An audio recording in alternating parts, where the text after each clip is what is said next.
जी अस्सलाम वालेकुम सत श्री अकाल सारे दोस्तों ਨੂੰ ਜਿਹੜੇ ਸਾਡੇ ਨਾਲ ਮੌਜੂਦ ਨੇ ਫੇਸਬੁੱਕ ਤੇ। ਅਸੀਂ ਹਰ ਰੋਜ਼ ਉਹਨੂੰ ਅਸੀਂ ਇੱਕ ਆਪਣਾ ਪ੍ਰੋਗਰਾਮ ਜਿਹੜਾ ਹੈ ਉਹ ਹਿਸਟਰੀ ਲੈਕਚਰ ਸੀਰੀਜ਼ ਦੇ ਨਾਮ ਤੋਂ ਲੈ ਕੇ ਆਉਂਦੇ ਸਾਡੇ ਨਾਲ ਮੁਖਤਲਿਫ ਸਕਾਲਰਸ ਨੈਸ਼ਨਲੀ ਇੰਟਰਨੈਸ਼ਨਲੀ ਸਾਡੇ ਨਾਲ ਆਉਂਦੇ ਨੇ ਔਰ ਅਸੀਂ ਗੱਲ ਕਰਦੇ ਹਾਂ। ਅਸੀਂ ਇਸ ਪ੍ਰੋਗਰਾਮ ਦੇ ਵਿੱਚ ਇੱਕ ਗੱਲ ਨੂੰ ਬਹੁਤ ਅਹਿਮੀਅਤ ਦਿੰਦੇ ਹਾਂ, ਇੰਪੋਰਟੈਂਸ ਦਿੰਦੇ ਹਾਂ ਕਿ ਅਸੀਂ ਉਹਨਾਂ ਇਸ਼ੂਜ਼ ਦੇ ਉੱਪਰ ਗੱਲ ਕਰੀਏ ਜਿਹੜੇ ਇਸ਼ੂਜ਼ ਦੇ ਉੱਪਰ ਬਹੁਤ ਘੱਟ ਗੱਲ ਹੋਈ ਹੈ ਔਰ ਉਹਨਾਂ ਦੇ ਉੱਪਰ ਜਿਹੜੇ ਐਕਸਪਰਟਸ ਨੇ ਉਹਨਾਂ ਨੂੰ ਅਸੀਂ ਬੁਲਾਈਏ ਜਿਨ੍ਹਾਂ ਨੇ ਇਹਦੇ 'ਤੇ ਖਾਸ ਕਰ ਕੰਮ ਕੀਤਾ। ਸੋ ਜਿਹੜਾ ਹੈ ਨਾ ਉਹ ਅਸੀਂ ਇਸ ਹਵਾਲੇ ਨਾਲ ਜਿਹੜਾ ਨਾ ਉਹ ਸਾਰੇ ਦੋਸਤਾਂ ਨੂੰ ਜੀ ਆਇਆਂ ਨੂੰ ਆਉਂਦੇ ਹਾਂ। ਅੱਜ ਸਾਡੇ ਨਾਲ ਜਿਹੜੇ ਮਹਿਮਾਨ ਨੇ ਜਨਾਬ ਦਾ ਕਿਸੇ ਤਾਰਫ ਦੇ ਮੁਹਤਾਜ ਨਹੀਂ ਨੇ।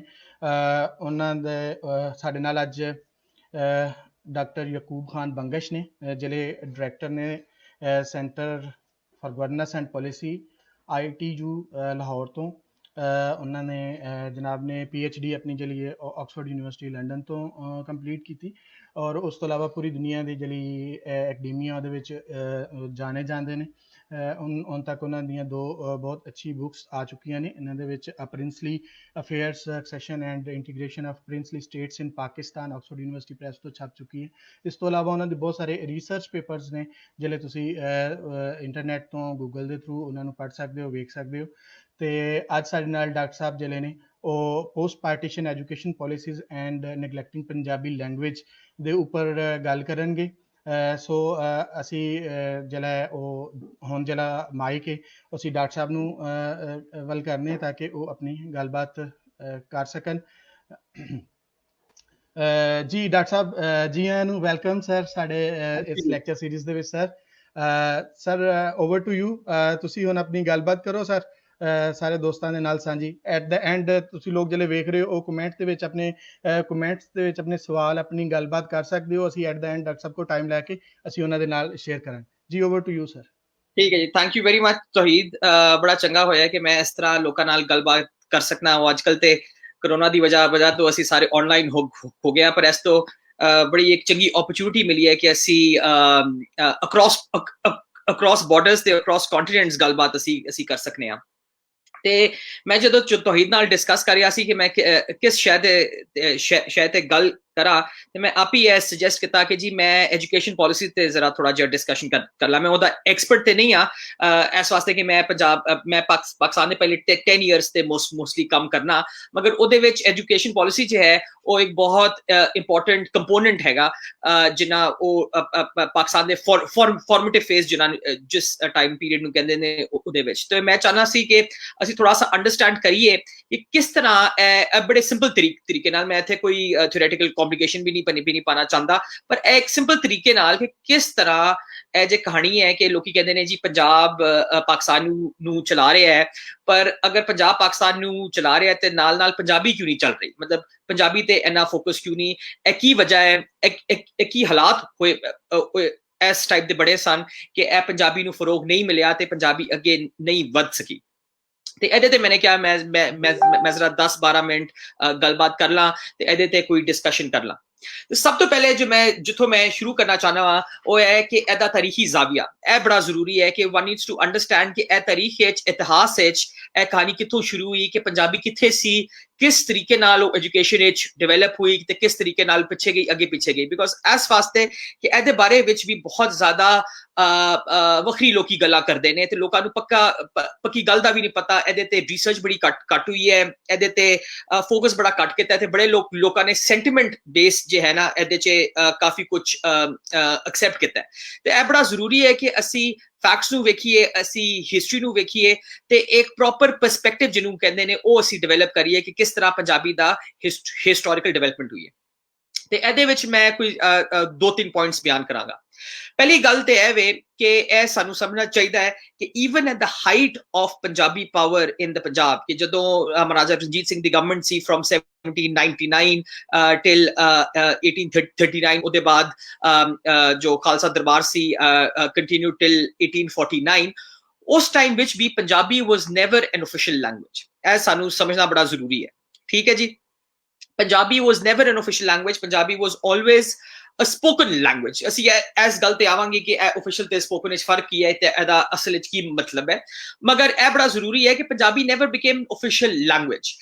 ਖਾਲਸਾ ਦਰਬਾਰ ਦੀ ਜੋ ਰਿਕਾਰਡ ਹੈ ਉਹ ਸਾਰੇ ਫਾਰਸੀ ਚ ਨੇ, ਉਹਨਾਂ ਦੀ ਸਰਕਾਰੀ ਜ਼ਬਾਨ ਫਾਰਸੀ ਸੀ, ਤੇ ਉਹਦੇ ਬਾਅਦ ਪ੍ਰਿੰਸਲੀ ਸਟੇਟਸ ਜਿੱਦਾਂ ਤੇ ਮੇਰਾ ਥੋੜਾ ਜਿਹਾ ਕੰਮ ਹੈ, ਜੋ ਪੰਜਾਬ ਵਿੱਚ ਵੀ ਪ੍ਰਿੰਸਲੀ ਸਟੇਟਸ ਹਨ, ਫੋਰ ਐਗਜ਼ਾਮਪਲ ਪਟਿਆਲਾ, ਨਾਭਾ, ਜਿੰਦ, ਕਪੂਰਥਲਾ ਵਗੈਰਾ, ਇਹਨਾਂ ਦੀ ਵੀ ਸਰਕਾਰੀ ਜ਼ਬਾਨ ਫਾਰਸੀ ਰਹੀ, ਬਲਕਿ ਬੜੀ ਮਜ਼ੇ ਦੀ ਗੱਲ ਹੈ, ਇਹਨਾਂ ਦੀ 1948 ਤੱਕ ਪੰਜਾਬੀ ਸਰਕਾਰੀ ਫਾਰਸੀ ਸਰਕਾਰੀ ਜ਼ਬਾਨ ਰਹੀ। ਤੇ ਇੱਕ ਇਹ ਮੇਰੇ ਖਿਆਲ ਵਿੱਚ ਬੜਾ ਇੰਪੋਰਟੈਂਟ ਹੈ ਟੂ ਰਿਮੈਂਬਰ ਕਿ Punjabi in the land of the Punjab was never an official language. अच्छा, मैं किस वास्ते कह रहे हैं? इस वास्ते कि एक official language ते एक vernacular language बड़ा फर्क है। जरूरी नहीं कि एक लैंग्वेज प्रमोट होए ते उन्होंने ऑफिशियल कैपेसिटी होनी जरूरी है, ठीक है? ऑफिशियल कैपेसिटी हो जाए चंगी गल है, उन्होंने सपोर्ट मिलेगी, मगर ऐसा मतलब नहीं है कि जी अगर वो ऑफिशियल नहीं तो वो स्प्रेड नहीं हो सकती तो उन्होंने सपोर्ट नहीं मिल सकती। तो यह मेरे ख्याल बड़ा इंपॉर्टेंट है कि बड़े लोग जो पंजाबी नूं सपोर्ट करते हैं वो कहते हैं जी जदों तक इहनूं ऑफिशियल नहीं असीं बनावांगे उस टाइम तक पंजाबी दी सपोर्ट नहीं चलेगी, उस टाइम तक पंजाबी प्रॉपर प्रोपिगेट नहीं होएगी। एक मेरे ख्याल में एक बड़ा इंपॉर्टेंट थिंग टू अंडरस्टैंड है कि अप टिल 1947 किथे भी दुनिया विच, किथे भी पंजाब विच ते तुसीं छड्डो किथे भी पंजाबी कदी ऑफिशियल लैंग्वेज नहीं बनी।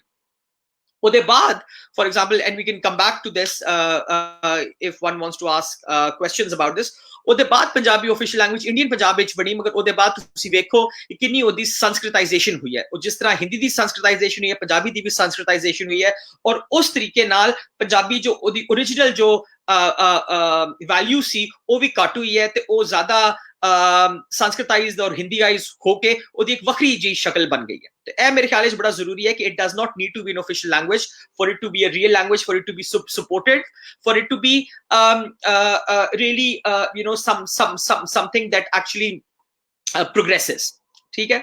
Now second we need to understand that Punjabi the taluk education ਨਾਲ ਸ਼ੁਰੂ ਤੋਂ ਇੰਨਾ ਗਹਿਰਾ ਨਹੀਂ ਸੀ, ठीक है? अब what am I trying to say there? क्योंकि पंजाबी ऑफिशियल लैंग्वेज नहीं सी, इस वास्ते जे तुहाडे स्कूलां विच या मदरसियां विच या पाठशाला विच जो ट्रेनिंग होंदी सी वो अक्सर होंदी सी इन फारसी, ठीक है? जदों ए खालसा दरबार भी सी अंडर महाराजा रंजीत सिंह ते ऑफिशियल जबान फारसी सी, तो इस वास्ते स्कूलां विच भी फारसी पढ़ांदे सन। Punjabi as a written language was for a large time only restricted to Sikh religious text, ठीक है?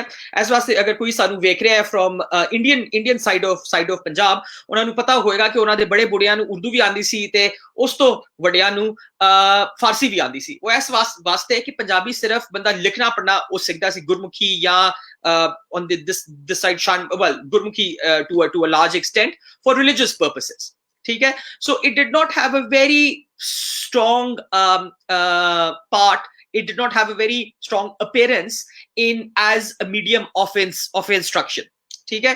So medium of instruction honda si largely in Farsi because that was the educated language. ਇਹ ਵੀ ਨਾਲ ਇਹਦੇ ਨਾਲ ਸੀ ਕਿ ਜੀ ਫਾਰਸੀ ਦੀ language ਬੜਾ ਜ਼ਰੂਰੀ ਸੀ ਇਸ ਵਾਸਤੇ ਕਿ ਤੁਹਾਨੂੰ ਨੌਕਰੀਆਂ ਤਦੋਂ ਮਿਲਦੀਆਂ ਸੀ ਜਦੋਂ ਤੁਸੀਂ ਫਾਰਸੀ ਬੋਲ ਸਕਦੇ ਸਨ। ਅਗਰ ਤੁਸੀਂ ਗਵਰਨਮੈਂਟ ਵਿੱਚ ਕੰਮ ਕਰਨਾ ਹੈ, ਖਾਲਸਾ ਦਰਬਾਰ ਵਿੱਚ ਕੰਮ ਕਰਨਾ ਹੈ, ਤੁਸੀਂ ਇੱਕ ਮੁਹਰਰ ਬਣਨਾ ਹੈ, ਤੁਸੀਂ ਕੋਤਵਾਲੀ ਵਿੱਚ ਕੰਮ ਕਰਨਾ ਹੈ, ਤੁਸੀਂ ਰੈਵਨਿਊ ਆਫਿਸ ਵਿੱਚ ਕੰਮ ਕਰਨਾ ਹੈ, ਤੁਹਾਨੂੰ ਫਾਰਸੀ ਆਉਣੀ ਚਾਹੀਦੀ ਸੀ। ਤਾਂ ਇਸ ਵਾਸਤੇ ਪੰਜਾਬੀ ਨੂੰ ਉਹ ਕभी भी medium of instruction ਉਹ ਨਹੀਂ ਬਣੇ, ठीक है? So that is the second point that I really want to emphasize because ਇਹਦਾ ਵੀ ਇੱਕ ਬੜਾ deep effect है on how Punjabi was actually understood as a language pre-partition. The third point I want to make is ਉਹ ਇਹ ਵੇ ਕਿ Punjabi regardless of the first 2 points was actually the vernacular language, the spoken language of the people of the Punjab, ठीक है?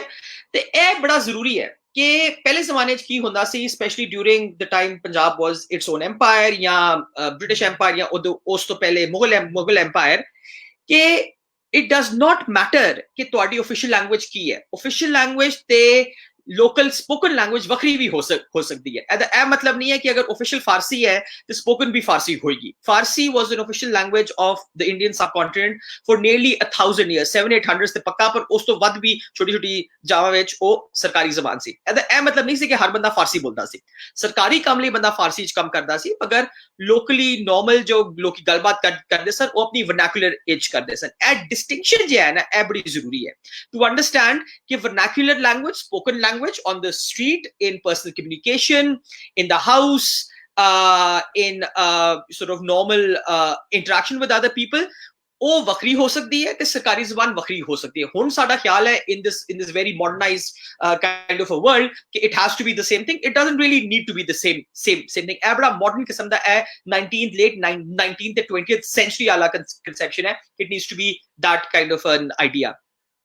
तो ਇਸ ਵਾਸਤੇ Punjabi vernacular language ਸੀ, Punjabi spoken language ਸੀ, ਹਰ ਬੰਦਾ ਗੱਲਬਾਤ ਪੰਜਾਬੀ ਵਿੱਚ ਕਰਦਾ ਸੀ, ਪਰ ਸਰਕਾਰੀ ਕੰਮ ਸਿਰਫ ਫਾਰਸੀ ਚ ਹੁੰਦਾ ਸੀ। ਤੇ ਇਹ ਵੱਡੀ ਇੱਕ ਡਿਸਟਿੰਕਸ਼ਨ ਜੇ ਖਾਲਸਾ ਦਰਬਾਰ ਨੇ ਵੀ ਕੰਟੀਨਿਊ ਕੀਤੀ ਤੇ ਉਹਦੇ ਬਾਅਦ ਥੋੜੀ ਚੇਰ ਲਈ ਅੰਗਰੇਜ਼ਾਂ ਨੇ ਵੀ ਕੰਟੀਨਿਊ ਕੀਤੀ। ਠੀਕ ਹੈ, ਤੇ that's the third point that I want to make.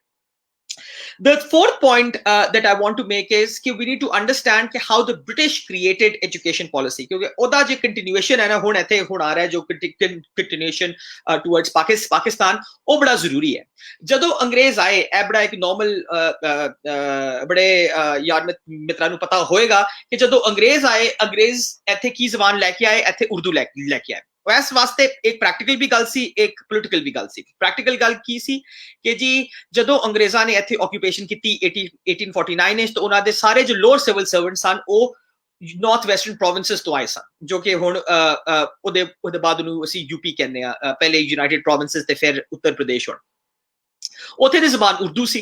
तो इस वास्ते लोअर जो सिविल सर्वेंट्स ਉਹ ਉਰਦੂ ਵਿੱਚ ਗੱਲਬਾਤ ਕਰਦੇ ਸਨ, ਉਹਨਾਂ ਨੇ ਉਹ ਆਪਣੀ ਟ੍ਰੈਡੀਸ਼ਨ ਇੱਥੇ ਕੰਟੀਨਿਊ ਕੀਤੀ। ਤੇ ਇਹ ਤੇ ਇੱਕ ਪ੍ਰੈਕਟੀਕਲ ਕਿਸਮ ਦਾ ਰੀਜ਼ਨ ਸੀ।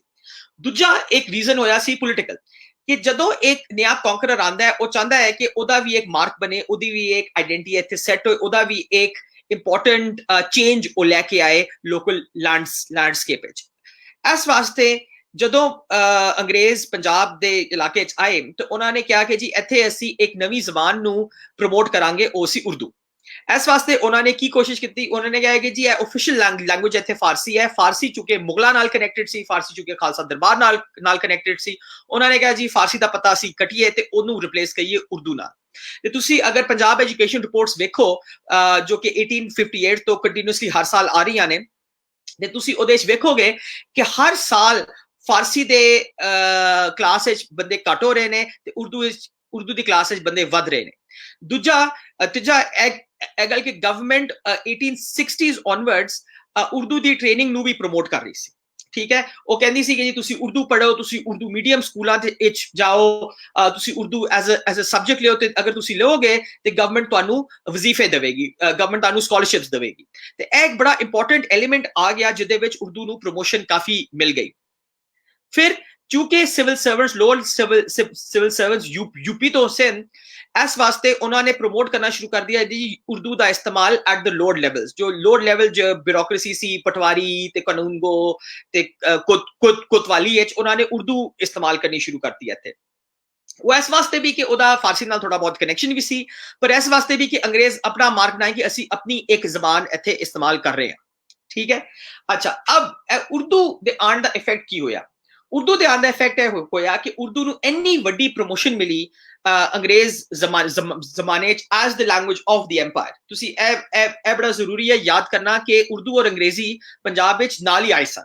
ਠੀਕ ਹੈ, ਹੁਣ ਇੱਥੇ ਪੰਜਾਬੀ ਸਾਰੇ ਉਰਦੂ ਬੋਲਦੇ ਨੇ ਔਰ ਸਮਝਦੇ ਨੇ ਉਰਦੂ ਉਹਨਾਂ ਦੀ ਜ਼ਬਾਨ ਹੈ, ਮਗਰ ਪੰਜਾਬੀ ਪਹਿਲੇ ਇੱਥੇ ਜ਼ਬਾਨ ਸੀ, ਸਰਕਾਰੀ ਜ਼ਬਾਨ ਫਾਰਸੀ ਸੀ।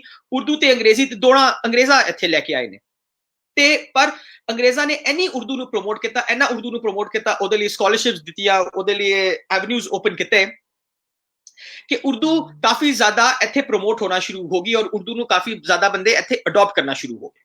ਠੀਕ ਹੈ, ਇਸ ਵਾਸਤੇ ਉਹਦਾ ਜੇ ਇੱਕ ਆਫੀਸ਼ੀਅਲ ਇੰਪੈਕਟ ਬਣਨਾ ਸ਼ੁਰੂ ਹੋਇਆ। ਠੀਕ ਹੈ, ਸਰਕਾਰੀ ਜ਼ਬਾਨ ਫਿਰ ਕੀ ਹੋਇਆ, ਅੰਗਰੇਜ਼ਾਂ ਦੇ ਜ਼ਮਾਨੇ 'ਚ ਫਾਰਸੀ ਖਤਮ ਹੋ ਗਈ ਔਰ ਅੰਗਰੇਜ਼ੀ ਬਣ ਗਈ, ਪਰ ਨੀਮ ਫਾਰਸੀ ਜ਼ਬਾਨ second official language so to speak Urdu ਬਣ गई। अच्छा, हुण ए डिस्टिंक्शन आई आर्ग्यू कि जदों ए नीम सरकारी जबान उर्दू बन गई, इन्हें फिर वर्नैकुलर नूं डिसप्लेस करना शुरू करता। पहले की सी कि पहले तुहाडी सरकारी जबान वखरी होंदी सी, लोकल जबान वखरी होंदी सी और दा इंटरैक्शन बड़ा घट सी। इस वास्ते वर्नैकुलर दे उत्ते उन्हां एना एडवर्स इफेक्ट नहीं होंदा सी।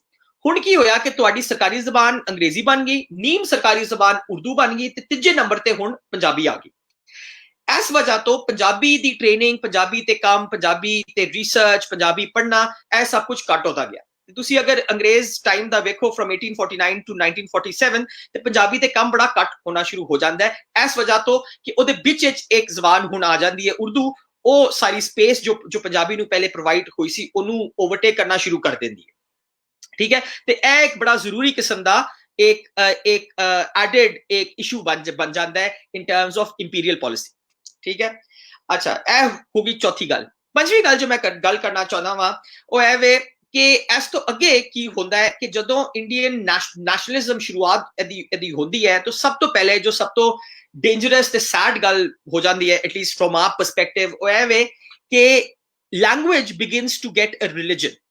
ठीक है, 1860s कहानी शुरू होती है, 1920s बड़ी पक्की किस्म की कहानी बन जाती है, 30s हर बंदा इनू मनना शुरू कर देता है कि जी ए लैंग्वेज का भी एक रिलीजन हो। कदी नहीं पहले होया कि जी लैंग्वेज का भी कोई रिलीजन होता है, कोई रिलीजन वाले ए जबान बोलते हैं। उस तुहानू बड़ी चंगी नाल कहानी पता है तो मैं रिपीट नहीं करांगा। मैं सिर्फ पंजाब के कॉन्टेक्स्ट विच उहदे नाल उहदे इफेक्ट दी मैं गल करांगा कि जदों रिलीजन नूं लैंग्वेज बन जाती है वो तो उर्दू मुसलमाना दी जबान वो कहते हैं जी ए उन्हां दी भाषा है, ए मुसलमान उर्दू बोलते हैं। अब मजे की गल है वे कि सवाई यूपी दे ते बिहार दे ते little bit in the central provinces S तो अगे मुसलमाना नूं ते उर्दू आंदी भी नहीं।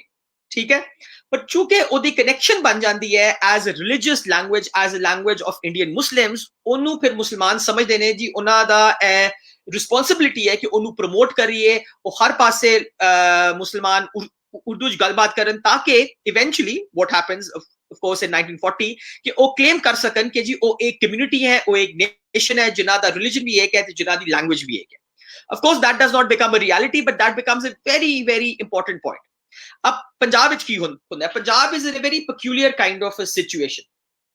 इस वास्ते कि पंजाब विच मुसलमान आर अ बेयर मेजॉरिटी और ओदे बाद हिंदू ने ते ओदे बाद सिख ने। Punjab is also a place and that distinguishes it from Bengal where religious identity becomes a very important marker very early on। ठीक है, ए बड़ा जरूरी है इस वास्ते कि ए जे लैंग्वेज पॉलिटिक्स है ओदा इफेक्ट सब तो वध पंजाब विच होया, बंगाल विच ना नहीं होया। बंगाल विच भी मुसलमान बेयर मेजॉरिटी सन, मतलब 53-54% सन, ओदे बाद हिंदू सन, पर बंगाल विच उस किस्म दी लैंग्वेज पॉलिटिक्स डेवलप नहीं हुई, पंजाब विच हुई। ठीक है, ए बड़ा एक इंपॉर्टेंट और डिस्टिंक्शन लोग भुल जाते हैं। पंजाब विच वो डिस्टिंक्शन इस वास्ते डेवलप हुई कि Punjab from the 19th century was a very important spot of religious revivalism। तुसी देखो मुसलमाना इस जो रिवाइवलिस्ट जो मूवमेंट सन उन्हां दी भी गढ़ पंजाब सी। ठीक है, अहमदी जो मूवमेंट शुरू हुई वो भी पंजाब तो शुरू हुई, सिंह सभा ऑफ कोर्स सिखा दी सी वो भी पंजाब तो वो शुरू हुई, end of course if you remember कि आर्य समाज भी पंजाब तो शुरू होया। ठीक है, तो हिंदूज मुसलमान ते सिखां दी सारी जो रिवाइवलिस्ट स्ट्रिक्ट रिलीजियस जो मूवमेंट सन वो पंजाब तो शुरू हुई सन। तो इस वास्ते पंजाब विच सब तो वध इत्थे रिलीजियस आइडेंटिटी बड़ी एक्यूट सी, इत्थे लोकां नूं बड़ी रिकग्निशन सी दी जी हाँ जी उन्हां दी रिलीजियस आइडेंटिटी इहो जही है। ठीक है, तो एक बड़ा जरूरी सी एक बड़ा इंपॉर्टेंट किस्म का एक इंप्रेशन सी जो पंजाब विच डेवलप हुआ, जो किथे होर नहीं डेवलप हुआ। बंगाल विच इस तरह डेवलप नहीं होया कि रिलीजन्स दी कोई revivalist any strong movements develop नहीं हुई। बंगाल विच बल्कि जो हिंदुआं जो मूवमेंट्स डेवलप हुई वो बड़ी मॉडर्नाइज किस्म की ब्राह्मो समाज वाली मूवमेंट डेवलप हुई। राजा राममोहन रॉय दी जो हिंदुइज्म मॉडर्नाइज करना चाहती सी, वो नहीं चाहती सी कि उन्होंने मोर कंजर्वेटिव ते एक डिफरेंट रिवाइवलिस्ट टाइप दा उन्होंने बना। ते ए बड़ा जरूरी एक पॉइंट सी जो पंजाब नूं बड़ा डिस्टिंग्विश करदा सी। एदे नाल दा ही पॉइंट है कि इस रिलीजियस कॉनोटेशन इन्हां दा क्रिश्चियन मिशनरीज दा भी बड़ा इहदे च हथ सी। ਇਹ ਵੀ ਬੜਾ ਇੰਟਰਸਟਿੰਗ ਹੈ। ਮੈਂ ਐਫਸੀ ਕਾਲਜ ਦੀ ਤਾਰੀਖ ਤੇ ਉਹਦੇ ਇਤਿਹਾਸ ਤੇ ਥੋੜਾ ਬਹੁਤਾ ਕੰਮ ਕਰ ਰਿਹਾ ਸੀ ਤੇ ਉਹਦੇ ਚ ਮੈਨੂੰ ਪਤਾ ਚਲਾ ਕਿ ਇਹਦੇ ਚ ਕ੍ਰਿਸਚੀਅਨ ਮਿਸ਼ਨਰੀਜ਼ ਦਾ ਵੀ ਬੜਾ ਹੱਥ ਹੈ। ਅੱਛਾ, ਕਿਸ ਤਰ੍ਹਾਂ ਨਾਲ ਕਿ 1834 ਤੋਂ ਲੁਧਿਆਣੇ ਚ ਪ੍ਰੈਸਬਿਟੇਰੀਅਨ ਅਮਰੀਕਨ ਪ੍ਰੈਸਬਿਟੇਰੀਅਨ ਮਿਸ਼ਨਰੀਜ਼ ਉੱਥੇ ਆ ਕੇ ਬਹਿ ਗਏ ਸਨ ਤੇ ਉੱਥੋਂ ਉਹ ਆਪਣਾ ਪ੍ਰਚਾਰ ਕਰ ਰਹੇ ਸਨ। ਉਹਨਾਂ ਨੇ ਲਾਹੌਰ ਵੀ ਬੰਦੇ ਭੇਜੇ, ਪੂਰੇ ਪੰਜਾਬ ਵਿੱਚ ਬੰਦੇ ਭੇਜੇ ਕਿ ਕ੍ਰਿਸਚਨ ਇੱਥੇ ਕਨਵਰਜਨ ਹੋਏ। ਬਲਕਿ Punjab was one of the main centres of Christian missionary activity in northern India. ਬਲਕਿ ਐਂਗਲੀਕਨ ਚਰਚ ਤੇ ਕੈਥੋਲਿਕ ਚਰਚ ਤੇ ਪ੍ਰੈਸਬਿਟੇਰੀਅਨਸ ਦੀ ਇੱਕ ਬੜਾ ਇੰਪੋਰਟੈਂਟ ਗੜ ਸੀ। ਅੱਛਾ, ਜਦੋਂ ਇਹ ਅਮਰੀਕਨ ਮਿਸ਼ਨਰੀ ਆਏ ਉਹਨਾਂ ਨੇ ਸਭ ਤੋਂ ਪਹਿਲੇ ਕੀ ਕੀਤਾ, ਉਹਨਾਂ ਨੇ ਸਭ ਤੋਂ ਪਹਿਲੇ ਨਾ ਪੈਂਫਲੇਟਸ ਬਣਾਏ। ਉਹਨਾਂ ਨੇ ਪੈਂਫਲੇਟਸ ਬਣਾਏ ਤੇ ਉਹ ਪੈਂਫਲੇਟਸ ਉਹਨਾਂ ਨੇ ਡਿਸਟ੍ਰੀਬਿਊਟ ਕੀਤੇ to Hindus, Muslims and Sikhs. ਠੀਕ ਹੈ, ਉਹ ਜਦੋਂ ਉਹਨਾਂ ਨੇ ਪ੍ਰਿੰਟਿੰਗ ਪ੍ਰੈਸ ਬਣਾਈ, ਅਬ ਤੁਸੀਂ ਯਾਦ ਰੱਖੋ ਕਿ ਇਹ 1834 ਦੀ ਗੱਲ ਹੈ। ਠੀਕ ਹੈ, ਇਸ ਟਾਈਮ ਤੇ ਪ੍ਰਿੰਟਿੰਗ ਪ੍ਰੈਸ ਨਵੀਂ ਇੰਡੀਆ ਚ ਆਈ ਹੈ ਤੇ ਇਹ ਜੇ ਪੈਂਫਲੇਟਸ ਪ੍ਰਿੰਟ ਤੇ ਬਣਾਉਣ ਦੀ ਜੋ ਸਾਰਾ ਜੋ ਪ੍ਰੋਸੈਸ ਹੈ ਇਹ ਬੜਾ ਨਵਾਂ ਹੈ ਇੰਡੀਆ ਲਈ। ਤੇ ਇਹ ਜਦੋਂ ਹੋਇਆ ਤੇ ਉਹਨਾਂ ਨੇ ਕੀ ਕੀਤਾ, ਉਹਨਾਂ ਨੇ ਮੁਸਲਮਾਨਾਂ ਲਈ ਜੋ ਪੈਂਫਲੇਟ ਬਣਾਏ ਉਹ ਉਰਦੂ ਚ ਲਿਖੇ, ਸਿੱਖਾਂ ਲਈ ਜੋ ਬਣਾਏ ਉਹ ਗੁਰਮੁਖੀ ਚ ਲਿਖੇ ਤੇ ਹਿੰਦੂਆਂ ਲਈ ਬਣਾਏ ਉਹ ਹਿੰਦੀ ਚ ਲਿਖੇ। ਅੱਛਾ, ਹੁਣ ਉਹਨਾਂ ਦੇ ਖਿਆਲ ਵਿੱਚ ਤੇ ਇਹ ਬੜਾ ਈਜ਼ੀ ਤਰੀਕਾ ਸੀ ਇਹਨਾਂ ਨੂੰ ਇਵੈਂਜਲਾਈਜ਼ ਕਰਨ ਦਾ। ਮਗਰ ਇਹਦਾ ਹੋਇਆ ਕਿ ਇਸ ਇੱਕ ਅਟੈਂਪਟ ਨੇ ਇਹ तीन भाषा ਨੂੰ, ਇਹ तीन ਜ਼ਬਾਨਾਂ ਨੂੰ ਇੱਕ ਰਿਲੀਜੀਅਸ ਕਲਰ ਦਿੱਤਾ, ਜਿਹਦੇ ਵਿੱਚ ਉਰਦੂ ਮੁਸਲਮਾਨਾਂ ਦੀ ਜ਼ਬਾਨ ਬਣ ਗਈ, ਜੋ ਗੁਰਮੁਖੀ ਹੈ ਪੰਜਾਬੀ ਉਹ ਸਿੱਖਾਂ ਦੀ ਜ਼ਬਾਨ ਬਣ ਗਈ ਤੇ ਹਿੰਦੀ ਹਿੰਦੂਆਂ ਦੀ ਜ਼ਬਾਨ ਬਣ ਗਈ। ਤੇ ਇਹ ਕ੍ਰਿਸਚੀਅਨ ਮਿਸ਼ਨਰੀ ਚ ਅਟੈਂਪਟ ਹੁੰਦਾ ਰਿਹਾ, ਉਹਦੇ ਨਾਲ ਇਹ ਰਿਲੀਜੀਅਸ ਆਇਡੈਂਟੀ ਰੀਇਨਫੋਰਸ ਹੋਣਾ ਸ਼ੁਰੂ ਹੋ ਗਈ। ਤੇ ਇੱਕ ਪਾਸੇ ਤੇ ਇਹ ਰਿਲੀਜੀਅਸ ਆਇਡੈਂਟੀਜ਼ ਆਪ ਹੀ ਬਣ ਰਹੀਆਂ ਸਨ। ਠੀਕ ਹੈ, ਇਹ ਇੰਟਰਨਲੀ ਵੀ ਇਹਨਾਂ ਚ ਰਿਵਾਈਵਲਿਸਟ ਮੂਵਮੈਂਟ ਸਨ, ਪਰ ਇਹਦੋਂ ਕਾਊਂਟਰ ਪਾਰਟ ਵਿੱਚ ਕ੍ਰਿਸਚੀਅਨ ਮਿਸ਼ਨਰੀਜ਼ ਨੇ ਵੀ ਇਹ ਰਿਲੀਜੀਅਸ ਆਇਡੈਂਟੀਜ਼ ਨੂੰ ਰੀਇਨਫੋਰਸ ਕੀਤਾ ਔਰ ਇਹ ਰਿਲੀਜੀਅਸ ਲੈਂਗੁਏਜ ਆਇਡੈਂਟੀਜ਼ ਨੂੰ ਰੀਇਨਫੋਰਸ ਕੀਤਾ। ਫਿਰ ਇਹ ਟ੍ਰਿਕਲ ਡਾਊਨ ਕੀਤੀਆਂ till the British government of India ਤੇ ਉਹਨਾਂ ਨੇ ਵੀ ਇਹ ਬ੍ਰੌਡਲੀ ਇਹ ਰਿਲੀਜੀਅਸ ਆਇਡੈਂਟੀ ਨੂੰ ਐਕਸੈਪਟ ਕਰਨਾ ਸ਼ੁਰੂ ਕਰਤਾ। ਤੇ ਇਹ ਇੱਕ ਬੜਾ ਇੰਪੋਰਟੈਂਟ ਇਹਦੇ ਚ ਐਲੀਮੈਂਟ ਸੀ ਜਿਹਦੇ ਵਿੱਚ ਇਹ ਲੈਂਗੁਏਜ ਨੂੰ ਰਿਲੀਜਨਾਈਜ਼ ਕੀਤਾ।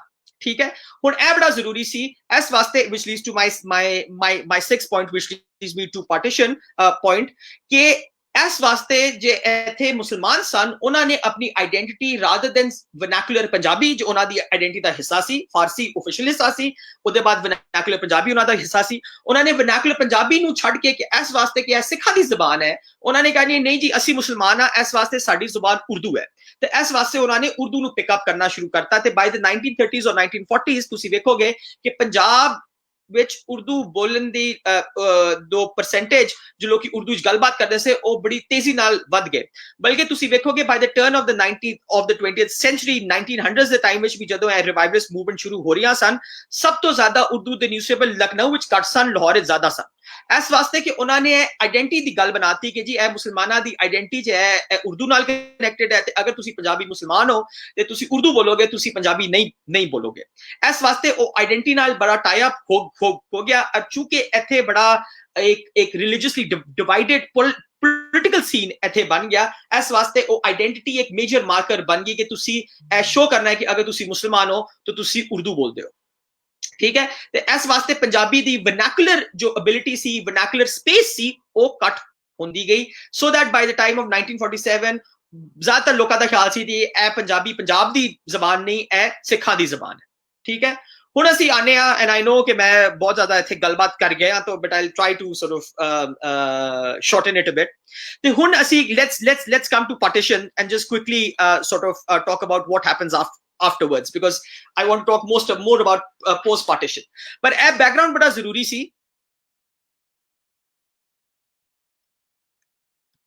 ਇਹ ਤੋਹਿਦ ਸਾਹਿਬ ਤੁਹਾਡੀ ਜ਼ਬਾਨ ਪਤਾ ਚੱਲ ਰਿਹਾ ਕਿ ਤੁਸੀਂ ਬੋਲ ਰਹੇ ਹੋ ਪਰ ਤੁਹਾਡੀ ਆਵਾਜ਼ ਨਹੀਂ ਆ ਰਹੀ।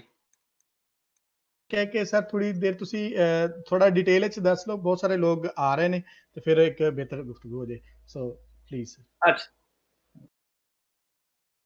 ਠੀਕ ਹੈ ਜੀ।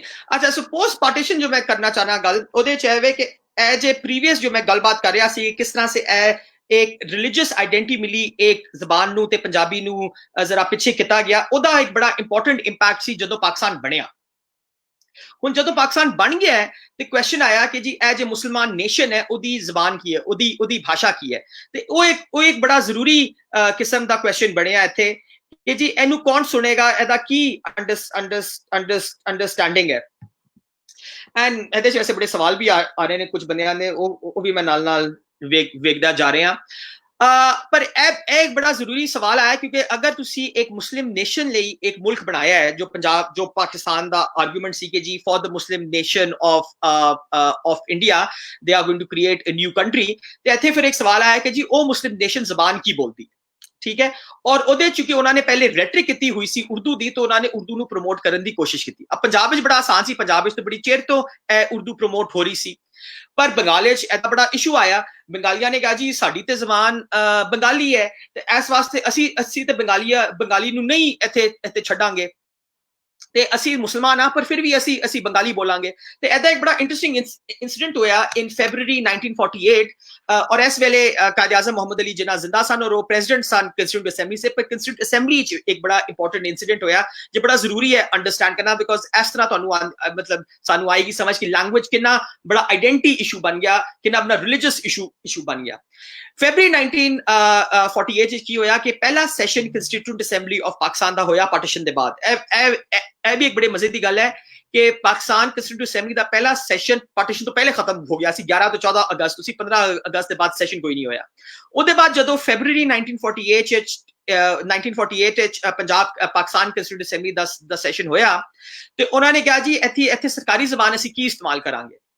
तो उन्होंने कहा जी अंग्रेजी तो है ही सरकारी जबान, पर नाल नाल असी उर्दू भी करते हैं, ठीक है जी। लोकी मान गए, मैंबर्स मान गए। बंगालियां ने कहा जी उर्दू दे नाल नाल, ऐ नहीं कि उर्दू नू रिप्लेस करिए या उर्दू नू डिमोट करिए, उन्होंने कहा जी उर्दू दे नाल नाल सानू इजाजत होनी चाहिए कि असी बंगाली भी इत्थे बोल सकन, बंगाली च भी असी गलबात कर सकन। इस वास्ते कि बड़े लोगों नू बंगाली सिर्फ आंदी है, उर्दू नहीं आंदी। अच्छा, बड़ा एक सिंपल किस्म की गल सी। ए मतलब सी कि जी तुसी पंजाब पाकिस्तान कॉन्स्टिट्यूएंट असेंबली विच उर्दू च भी गल कर सकते हो, अंग्रेजी च भी गल कर सकते हो, ते अगर तुसी चाहते हो तो तुसी बंगाली च भी गल कर सकते हो। बड़ा एक रीजनेबल किस्म की रिक्वेस्ट थी इस वास्ते भी कि बंगालीज वर द मेजॉरिटी इन पाकिस्तान, 53% उन्हां दी इत्थे आबादी सी, तो उन्हां दा एक लेजिटिमेट राइट सी कि उन्हां दी भी जबान इत्थे सुनी जाए at an equal footing with the other two languages. पर ऐसा बड़ा इंटरेस्टिंग रिजल्ट होया कि prime minister of Pakistan Liaquat Ali Khan, Jinnah साहब चेहरे च बैठे ने, लियाकत अली खान साहब एड्रेस कर रहे हैं, उन्होंने क्या कि the promotion of Urdu and keeping Urdu as the official language of Pakistan is not only a matter for Pakistan, but is a matter of the life and death of the Muslim community in the whole subcontinent. ठीक है जी। उन्होंने की किया, उन्होंने क्या है, सिर्फ छोटी सी गल नहीं कि तुसी इत्थे उर्दू बोल सकते हो, उत्थे उर्दू बोल सकते हो कि नहीं, कि बाकी की जबान है।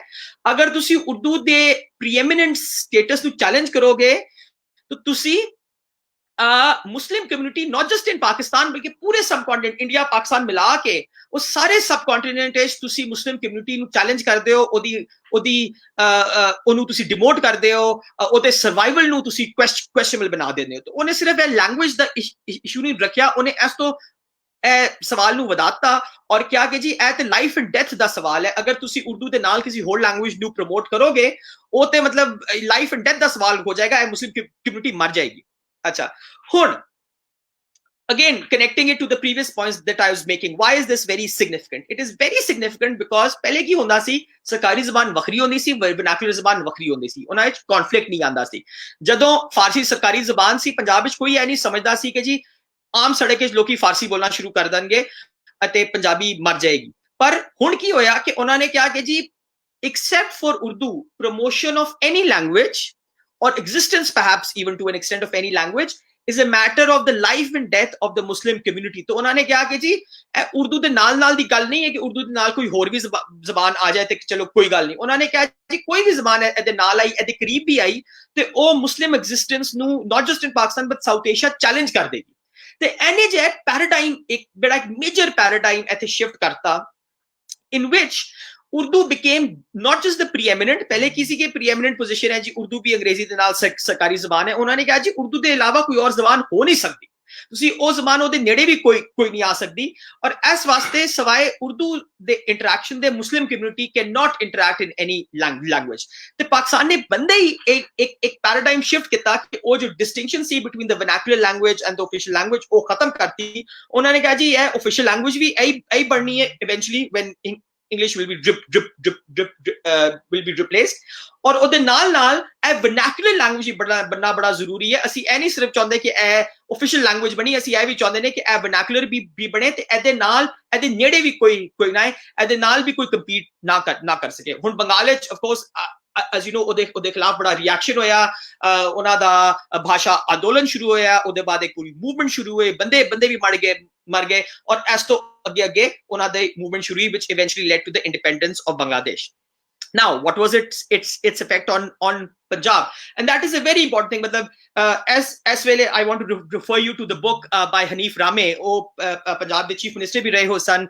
Purane People's Party de bande se. उन्होंने 1980s एक बड़ी जबरदस्त किताब लिखी सी पंजाब दा मुकदमा. ਉਹ ਅਗਰ ਤੁਸੀਂ ਅੱਜ ਸਟਿਕਰ ਉਹ ਨਹੀਂ ਪੜਿਆ ਤੇ ਤੁਸੀਂ ਜ਼ਰੂਰ ਪੜੋ ਉਹ ਆਨਲਾਈਨ ਵੀ ਅਵੇਲੇਬਲ ਹੈ ਤੁਸੀਂ ਡਾਊਨਲੋਡ ਕਰਕੇ ਵੇਖ ਸਕਦੇ ਹੋ ਉਹ ਇੱਕ ਬੜੀ ਜ਼ਬਰਦਸਤ ਕਿਤਾਬ ਹੈ ਉਹਦੇ ਵਿੱਚ ਉਹਨਾਂ ਨੇ ਬੜਾ ਕਲੀਅਰਲੀ ਡਿਫਾਈਨ ਕੀਤਾ ਹੈ ਕਿ ਜੀ ਇਹ ਪੰਜਾਬ ਦਾ ਮੁਕੱਦਮਾ ਕੀ ਹੈ ਈਵਨ ਦੋ Punjab is at the height of its power so to speak political power in the Punjab magar Punjab andron kinj mar raha hai ਉਹਨਾਂ ਨੇ ਬੜੀ ਉਹਦੇ ਚ ਬੜਾ ਡਿਟੇਲ ਵਿੱਚ ਇੱਥੇ ਗੱਲਬਾਤ ਕੀਤੀ ਹੈ so the rest of what I'm going to talk about in the next couple of minutes is mainly based on what Hanif Rame said and what Hanif Rame very clearly said which some other people have also referred to is that in order to take over the political reins, the military reins, the ideological reins of Pakistan, ਪੰਜਾਬੀਆਂ ਨੇ ਕੀ ਕੀਤਾ ਕਿ ਪੰਜਾਬੀਆਂ ਨੇ ਕਿਹਾ ਕਿ ਜੀ ਜਿੰਨਾ ਅਸੀਂ ਸੈਪਰੇਟ ਕਰਾਂਗੇ ਪੰਜਾਬੀ ਨੂੰ ਆਪਣੇ ਆਪ ਤੋਂ ਜਿੰਨਾ ਅਸੀਂ ਉਰਦੂ ਨੂੰ ਅਡਾਪਟ ਕਰਾਂਗੇ ਔਰ ਇੱਕ ਹੋਮੋਜੀਨਸ ਮੁਸਲਿਮ ਆਇਡੈਂਟੀ ਅਸੀਂ ਬਣਾਵਾਂਗੇ ਉਹਨਾਂ ਅਸੀਂ ਪਾਕਿਸਤਾਨ ਨੂੰ ਟੇਕ ਓਵਰ ਕਰ ਸਕਦੇ ਹਾਂ ਇਸ ਵਾਸਤੇ ਕਿ ਇਹ ਇੱਕ ਵਾਹਿਦ ਤਰੀਕਾ ਹੈ ਜਦੋਂ ਅਸੀਂ ਪਾਕਿਸਤਾਨ ਵਿੱਚ ਇੱਕ ਪ੍ਰੀਐਮੀਨੈਂਟ ਕਮਿਊਨਿਟੀ ਬਣ ਸਕਦੇ ਹਾਂ ਪਾਕਿਸਤਾਨ ਨੂੰ ਕੰਟਰੋਲ ਕਰ ਸਕਦੇ ਹਾਂ ਪਾਕਿਸਤਾਨ ਦੇ ਰਿਸੋਰਸਸ ਪਾਕਿਸਤਾਨ ਦੀ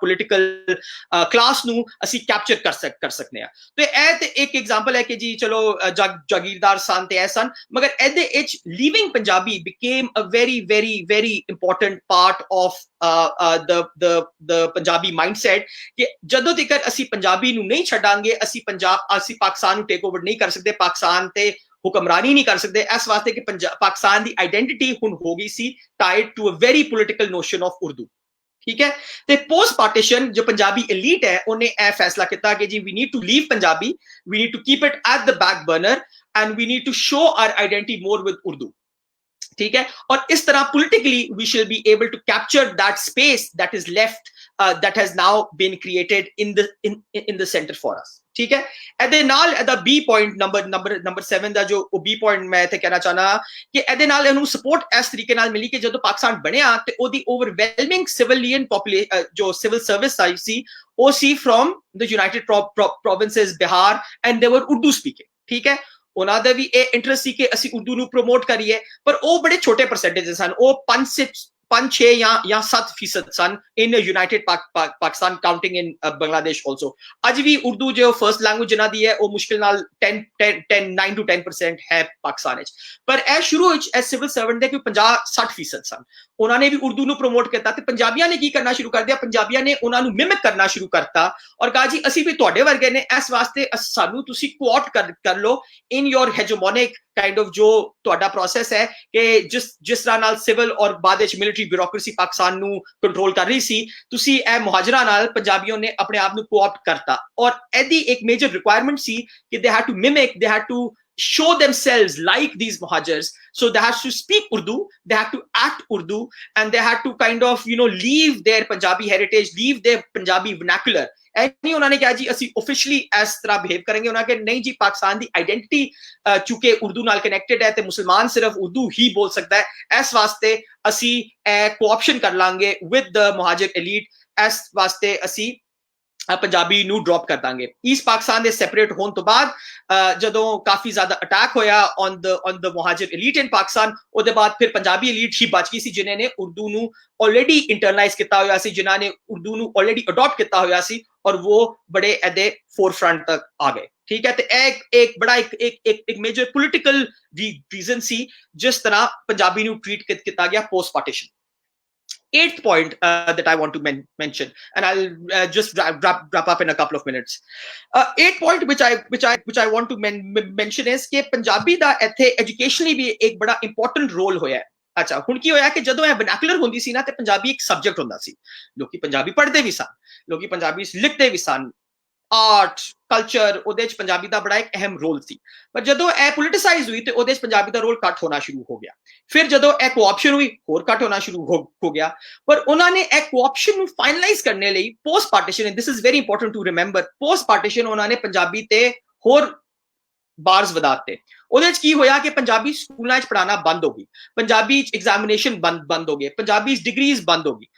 ਇੱਕ ਜ਼ਮਾਨਾ ਇਹ ਸੀ ਕਿ ਤੁਸੀਂ ਪੰਜਾਬੀ ਚ ਐਮਏ ਕਰ ਸਕਦੇ ਸਨ, ਪਰ ਪੰਜਵੀਂ ਚ ਤੁਸੀਂ ਪੰਜਾਬੀ ਨਹੀਂ ਪੜ੍ਹ ਸਕਦੇ ਸਨ। And that was a very important thing ਕਿ ਤੁਸੀਂ ਪੰਜਾਬ ਯੂਨੀਵਰਸਿਟੀਜ਼ ਪੰਜਾਬੀ ਚ ਐਮਏ ਤੁਸੀਂ ਕਦੋਂ ਕਰੋਗੇ ਜਦੋਂ ਤੁਹਾਨੂੰ ਪੰਜਾਬੀ ਹੀ ਨਹੀਂ ਆਏਗੀ, ਤੁਹਾਨੂੰ ਸਕੂਲ ਵਿੱਚ ਨਹੀਂ ਪੰਜਾਬੀ ਪੜਾਈ ਜਾਏਗੀ, ਤਾਂ ਤੁਸੀਂ ਐਮਏ ਕਿੰਜ ਕਰ ਸਕਦੇ ਹੋ। ਠੀਕ ਹੈ, ਉਹਨਾਂ ਨੇ ਫਿਰ ਕੀ ਕਰਨਾ ਸ਼ੁਰੂ ਕਰਤਾ, ਉਹਨਾਂ ਨੇ ਟਿਕ ਮਾਰਕ ਕਰਨਾ ਸ਼ੁਰੂ ਕਰ ਦਿੱਤਾ ਜੀ ਦੇਖੋ ਜੀ ਪੰਜਾਬ ਯੂਨੀਵਰਸਿਟੀ ਤੁਸੀਂ ਪੰਜਾਬੀ ਚ ਐਮਏ ਕਰ ਸਕਦੇ ਹੋ ਤੇ ਇਸ ਵਾਸਤੇ ਸਾਡਾ ਤੇ ਕੰਮ ਹੋ ਗਿਆ।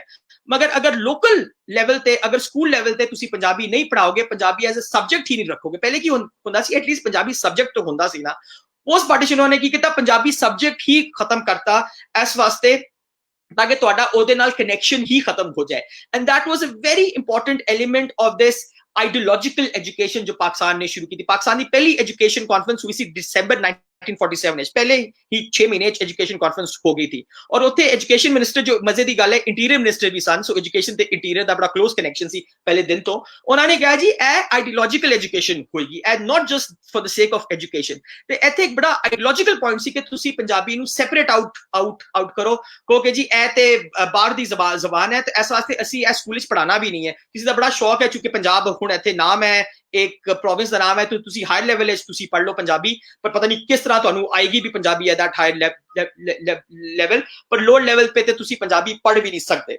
And what that did was that made generations illiterate in Punjabi and illiterate in actually understanding the language and interacting with the language। ਉਹਦੇ ਨਾਲ ਸਾਡਾ ਖਰਾਬ ਹੋਇਆ, ਲੋਕਾਂ ਨੂੰ ਪੰਜਾਬੀ ਸਮਝ ਆਉਣ ਵੀ ਘੱਟ ਹੋ ਗਈ ਹੈ, ਲੋਕੀ ਪੰਜਾਬੀ ਚ ਪੜ੍ਹਦੇ ਵੀ ਨਹੀਂ, ਪੰਜਾਬੀ ਚ ਲਿਖਦੇ ਵੀ ਨਹੀਂ, ਕਿਉਂਕਿ ਕਿਸੇ ਨੂੰ ਪਤਾ ਹੀ ਨਹੀਂ ਹੈ ਕਿ ਇਹ ਲਿਖਣਾ ਪੜ੍ਹਨਾ ਕਿਸ ਤਰੀਕੇ ਨਾਲ ਹੈ, ਇਸਕੋ ਐਡਜਸਟ ਕਿਸ ਤਰੀਕੇ ਨਾਲ ਕਰਨਾ ਹੈ।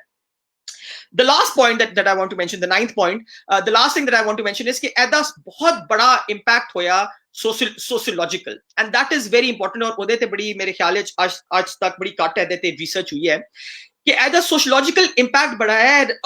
ਇਹਦੇ ਵਿੱਚ ਔਰਤਾਂ ਦਾ ਬੜਾ ਇੰਪੋਰਟੈਂਟ ਰੋਲ ਹੈ। ਉਹਨਾਂ ਨੇ ਕੀ ਕੀਤਾ, ਪੋਸਟ ਪਾਰਟੀਸ਼ਨ ਐਜੂਕੇਸ਼ਨ ਤੇ ਅਸੀਂ ਗੱਲ ਕਰ ਰਹੇ, ਪਰ ਇਹਦਾ ਐਜੂਕੇਸ਼ਨ ਨਾਲ ਵੀ ਟਾਈ ਹੈ, ਪਰ ਇਹਦਾ ਕਲਚਰ ਨਾਲ ਵੀ ਟਾਈ ਹੈ। ਇਹਨਾਂ ਨੇ ਕੀ ਕੀਤਾ, ਇਹਨਾਂ ਨੇ ਕਿਹਾ ਜੀ Punjabi is not just a vernacular language। पहले की थी कि वो vernacular ज़बान सी लोग कारिज बोलते सन, ठीक है, not a big deal।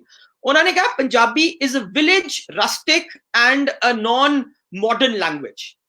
ठीक है, ਇਹ ਕਹਾਣੀ ਪਾਕਿਸਤਾਨ ਬਣੇ ਦੇ ਬਾਅਦ ਪਰਪੈਚੁਏਟ ਕੀ ਗਈ ਕਿ ਇਹ ਪਿੰਡੂਆਂ ਦੀ ਹੈ, ਇਹ ਪਿੰਡ ਵਿੱਚ ਲੋਕੀ ਇਹਦੇ ਚ ਗੱਲ ਕਰਦੇ ਨੇ, ਇਹ ਅਨਪੜ੍ਹ ਲੋਕੀ ਇਹਦੇ ਚ ਗੱਲ ਕਰਦੇ ਨੇ, ਤੇ stigmatization of Punjabi ਵੱਧ ਗਈ post partition because of all the things that I've mentioned earlier, and that played a crucial integral role in actually ending the connection of Punjabi with the people। because ਸਭ ਤੋਂ ਵੱਧ ਕੀ ਇਹਦੇ ਨਾਲ ਹੋਇਆ ਕਿ ਘਰਾਂ ਵਿੱਚ ਮਾਵਾਂ ਨੇ ਕੀ ਕਰਨਾ ਸ਼ੁਰੂ ਕਰਤਾ, ਉਹ ਆਪਣੇ ਬੱਚਿਆਂ ਨਾਲ ਪੰਜਾਬੀ ਚ ਨਹੀਂ ਹੁਣ ਗੱਲ ਕਰਦੀਆਂ ਸਨ, ਉਹ ਉਰਦੂ ਚ ਕਰਦੀਆਂ ਸਨ। ਇਸ ਵਾਸਤੇ ਕਿ ਜੀ ਇਹ ਮਾਡਰਨ ਗੱਲ ਹੈ, क्या कहते हैं, ਇਹ ਸ਼ੋ ਕਰਦੇ ਕਿ ਜੀ ਤੁਸੀਂ ਡਿਵੈਲਪਮੈਂਟ ਦੇ ਫੋਕਸ ਹੋ, ਤੁਸੀਂ ਮਾਡਰਨ ਹੋ ਰਹੇ ਹੋ, ਤੁਸੀਂ ਪੜ੍ਹੇ ਲਿਖੇ ਹੋ ਰਹੇ ਹੋ। ਤੇ ਉਹਨਾਂ ਨੇ ਪੰਜਾਬੀ ਚ ਗੱਲਬਾਤ ਕਰਨਾ ਵੀ ਘੱਟ ਕਰਤੀ, ਆਪਣੇ ਬੱਚਿਆਂ ਨਾਲ ਉਰਦੂ ਨਾਲ ਕਰਦਾ ਸੀ ਗੱਲ, ਇਸ ਵਾਸਤੇ ਕਿ ਜੀ ਇਹ ਪੰਜਾਬੀ ਮਾਡਰਨ ਲੈਂਗੁਏਜ ਨਹੀਂ ਹੈ, ਪੰਜਾਬੀ ਦਾ ਬੜਾ ਰਸਟਿਕ ਰੂਰਲ ਕਿਸਮ ਦਾ ਕਨੈਕਸ਼ਨ ਹੈ, ਇਹ ਤੇ ਸਿਰਫ ਪਿੰਡੂ ਇਹਦੇ ਚ ਕਰਦੇ ਨੇ ਗੱਲ, ਹੈ ਅਨਪੜ੍ਹ ਲੋਕੀ ਕਰਦੇ ਨੇ ਗੱਲ। ਇਸ ਤੋਂ ਬਾਅਦ ਕਿ ਉਹਦਾ ਦਾ ਕਨੈਕਸ਼ਨ ਇਹ ਵੀ ਹੋਣਾ ਸ਼ੁਰੂ ਹੋ ਗਿਆ, that of course then trickled on to anything that is related to the rural culture। ਉਹਦਾ ਸਿਰਫ ਇਹ ਸਟਿਗਮਾਈਜ਼ੇਸ਼ਨ ਨਹੀਂ ਹੋਈ ਸਿਰਫ ਪੰਜਾਬੀ ਲੈਂਗੁਏਜ ਦੀ, ਉਹਦੇ ਪੂਰੇ ਰੂਰਲ ਕਲਚਰ ਦੀ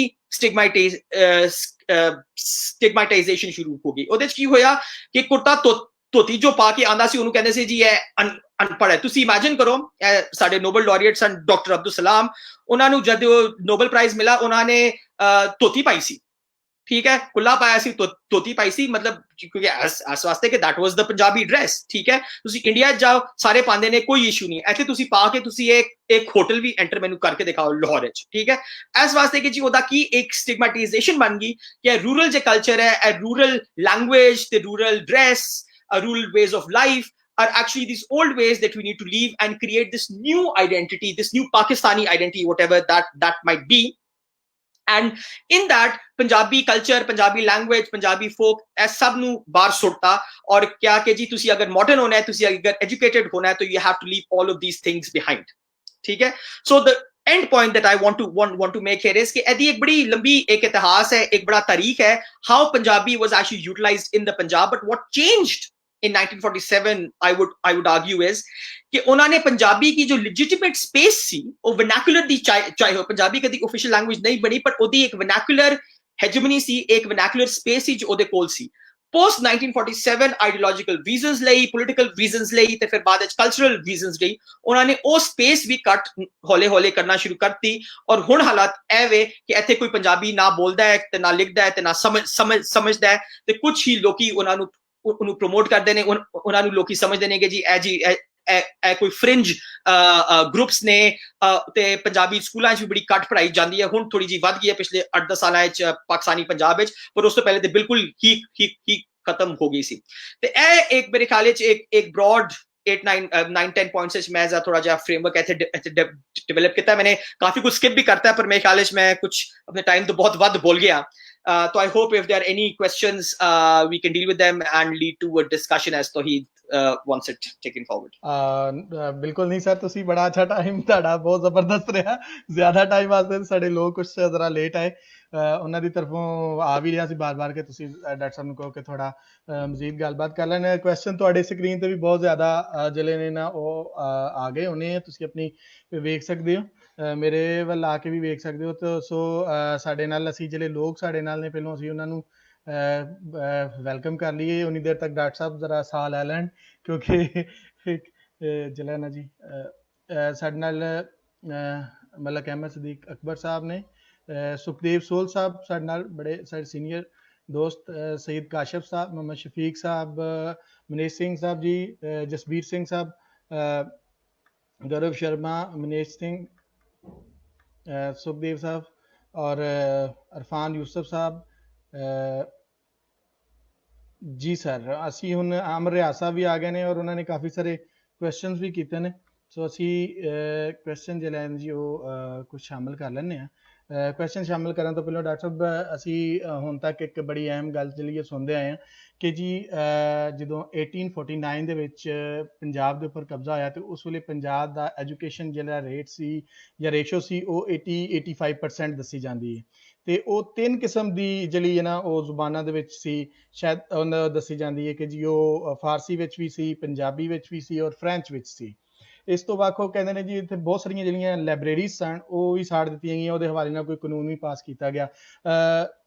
ਇਸ ਹਵਾਲੇ ਨਾਲ ਤੁਸੀਂ ਕੀ ਰਿਸਰਚ ਕੀਤਾ, ਕਿਆ ਇਹ ਗੱਲਾਂ ਠੀਕ ਨੇ, ਕੋਈ ਰੈਫਰੈਂਸ ਹੈ ਨੇ ਇਹਨਾਂ ਦੇ, ਜਾਂ ਬਿਲਕੁਲ ਇੱਕ ਮਿਥ ਦੀ ਤਰ੍ਹਾਂ ਹੀ ਚੱਲ ਰਹੀਆਂ ਨੇ?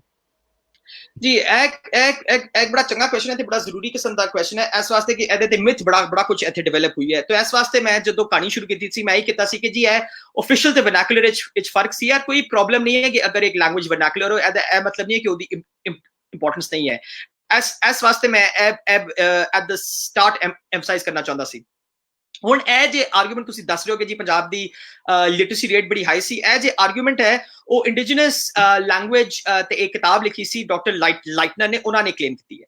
ਹੁਣ ਮੈਂ ਇਹਨੂੰ ਬੜਾ ਵੇਖਿਆ ਹੈ, ਇਹਦੇ ਤੇ ਬੜੀ ਰਿਸਰਚ ਕੀਤੀ ਹੈ ਥੋੜਾ ਬਹੁਤ, ਕਿਉਂਕਿ ਇਸ ਵਾਸਤੇ ਮੈਂ ਐਫਸੀ ਕਾਲਜ ਤੇ ਜ਼ਰਾ ਥੋੜਾ ਜਿਹਾ ਕੰਮ ਕਰ ਰਿਹਾ ਸੀ. ਉਹਦੇ ਤਾਲੁਕ ਨਾਲ ਮੈंने ਇਹਦੇ ਤੇ ਥੋੜੀ ਬਹੁਤ ਗੱਲਬਾਤ ਕੀਤੀ ਹੈ ਤੇ ਥੋੜਾ ਜਿਹਾ ਵੇਖਿਆ. ਮੇਰਾ ਜੇ ਪਰਸਨਲ ਵਿਊ ਹੈ ਕਿ ਇਹ ਲਾਈਟਨਰ ਸਾਹਿਬ ਨੇ ਜ਼ਰਾ थोड़ी जी कहानी इतने बताती है. ठीक है, इना कोई हाई परसेंटेज ऑफ लिटरेसी नहीं सी.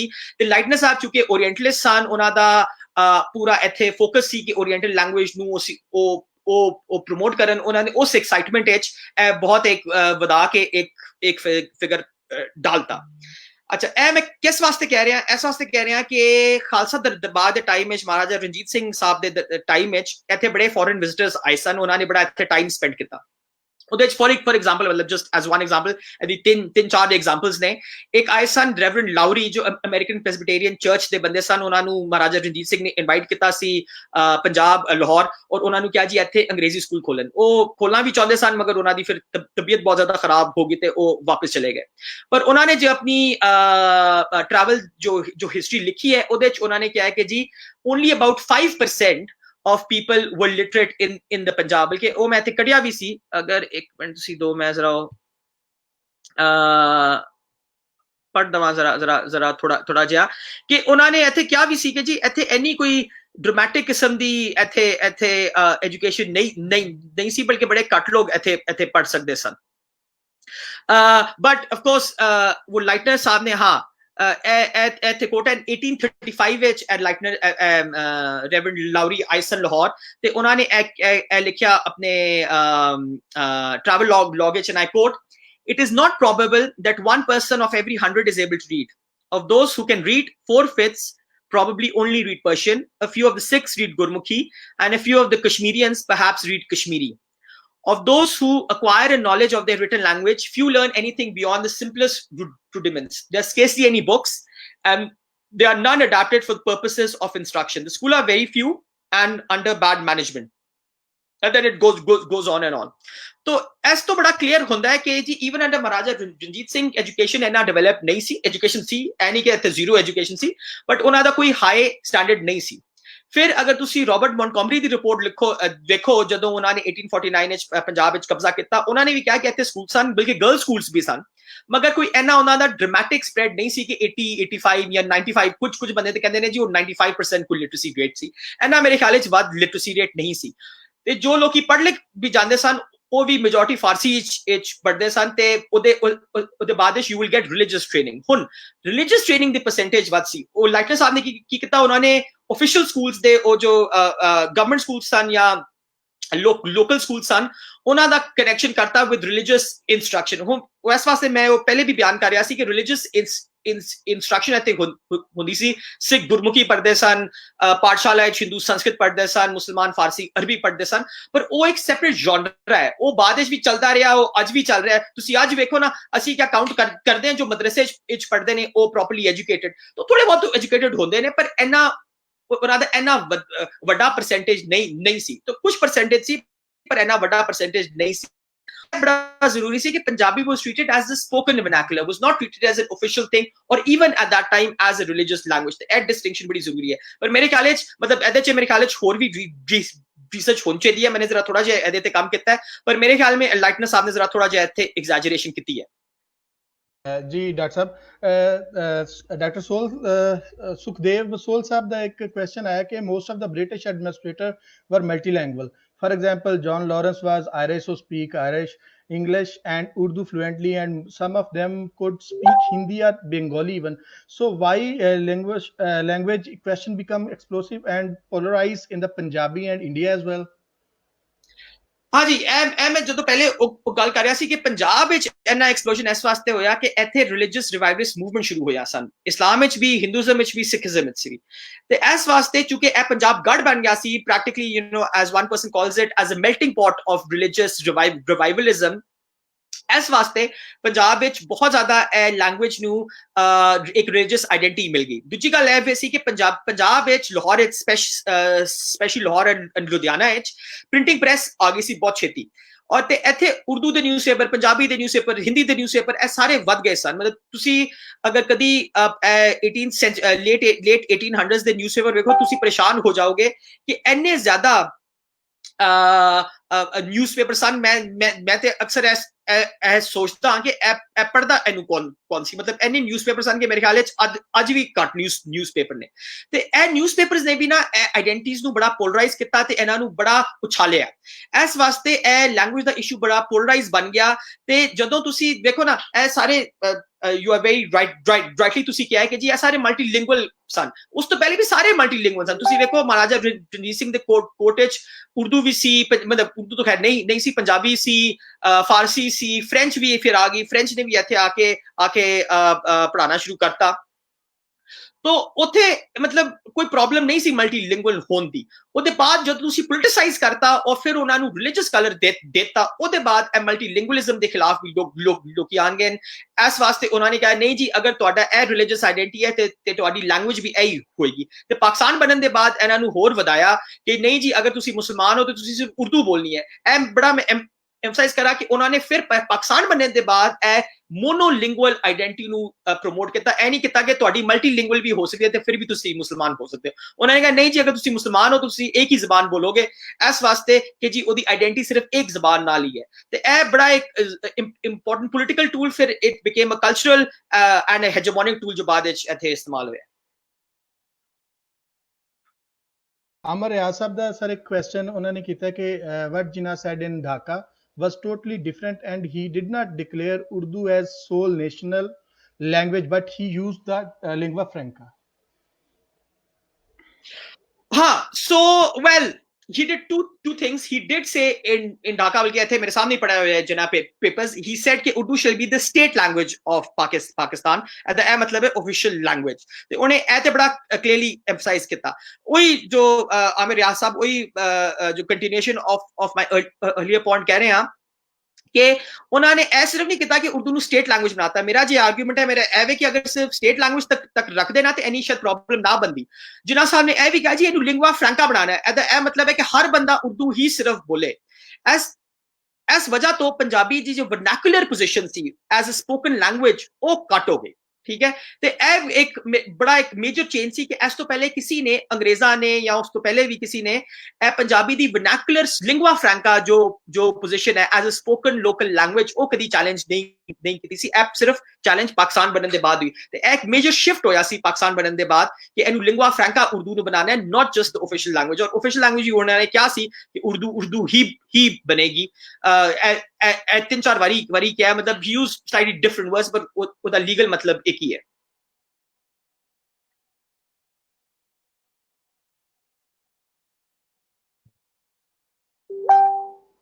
जी सर ਸਾਡੇ ਨਾਲ ਸੋਹਲ ਸਾਹਿਬ ਨੇ ਕਾਫੀ ਸਾਰੇ ਕੁਐਸਚਨ ਕੀਤੇ ਨੇ ਸੋਹਲ ਸਾਹਿਬ ਕੋਲੋਂ ਗੁਜ਼ਾਰਿਸ਼ ਹੈ ਕਿ ਅਸੀਂ ਇਹ ਤੁਹਾਡੇ ਕਮੈਂਟ ਜਿਹੜੇ ਨੇ ਡਾਕਟਰ ਸਾਹਿਬ ਉਹਨਾਂ ਨੂੰ ਵੇਖ ਲੈਣਗੇ ਔਰ ਤੁਹਾਨੂੰ ਕਮੈਂਟ ਦੇ ਵਿੱਚ ਆਨਸਰ ਕਰ ਦੇਣਗੇ ਔਰ ਇੱਕ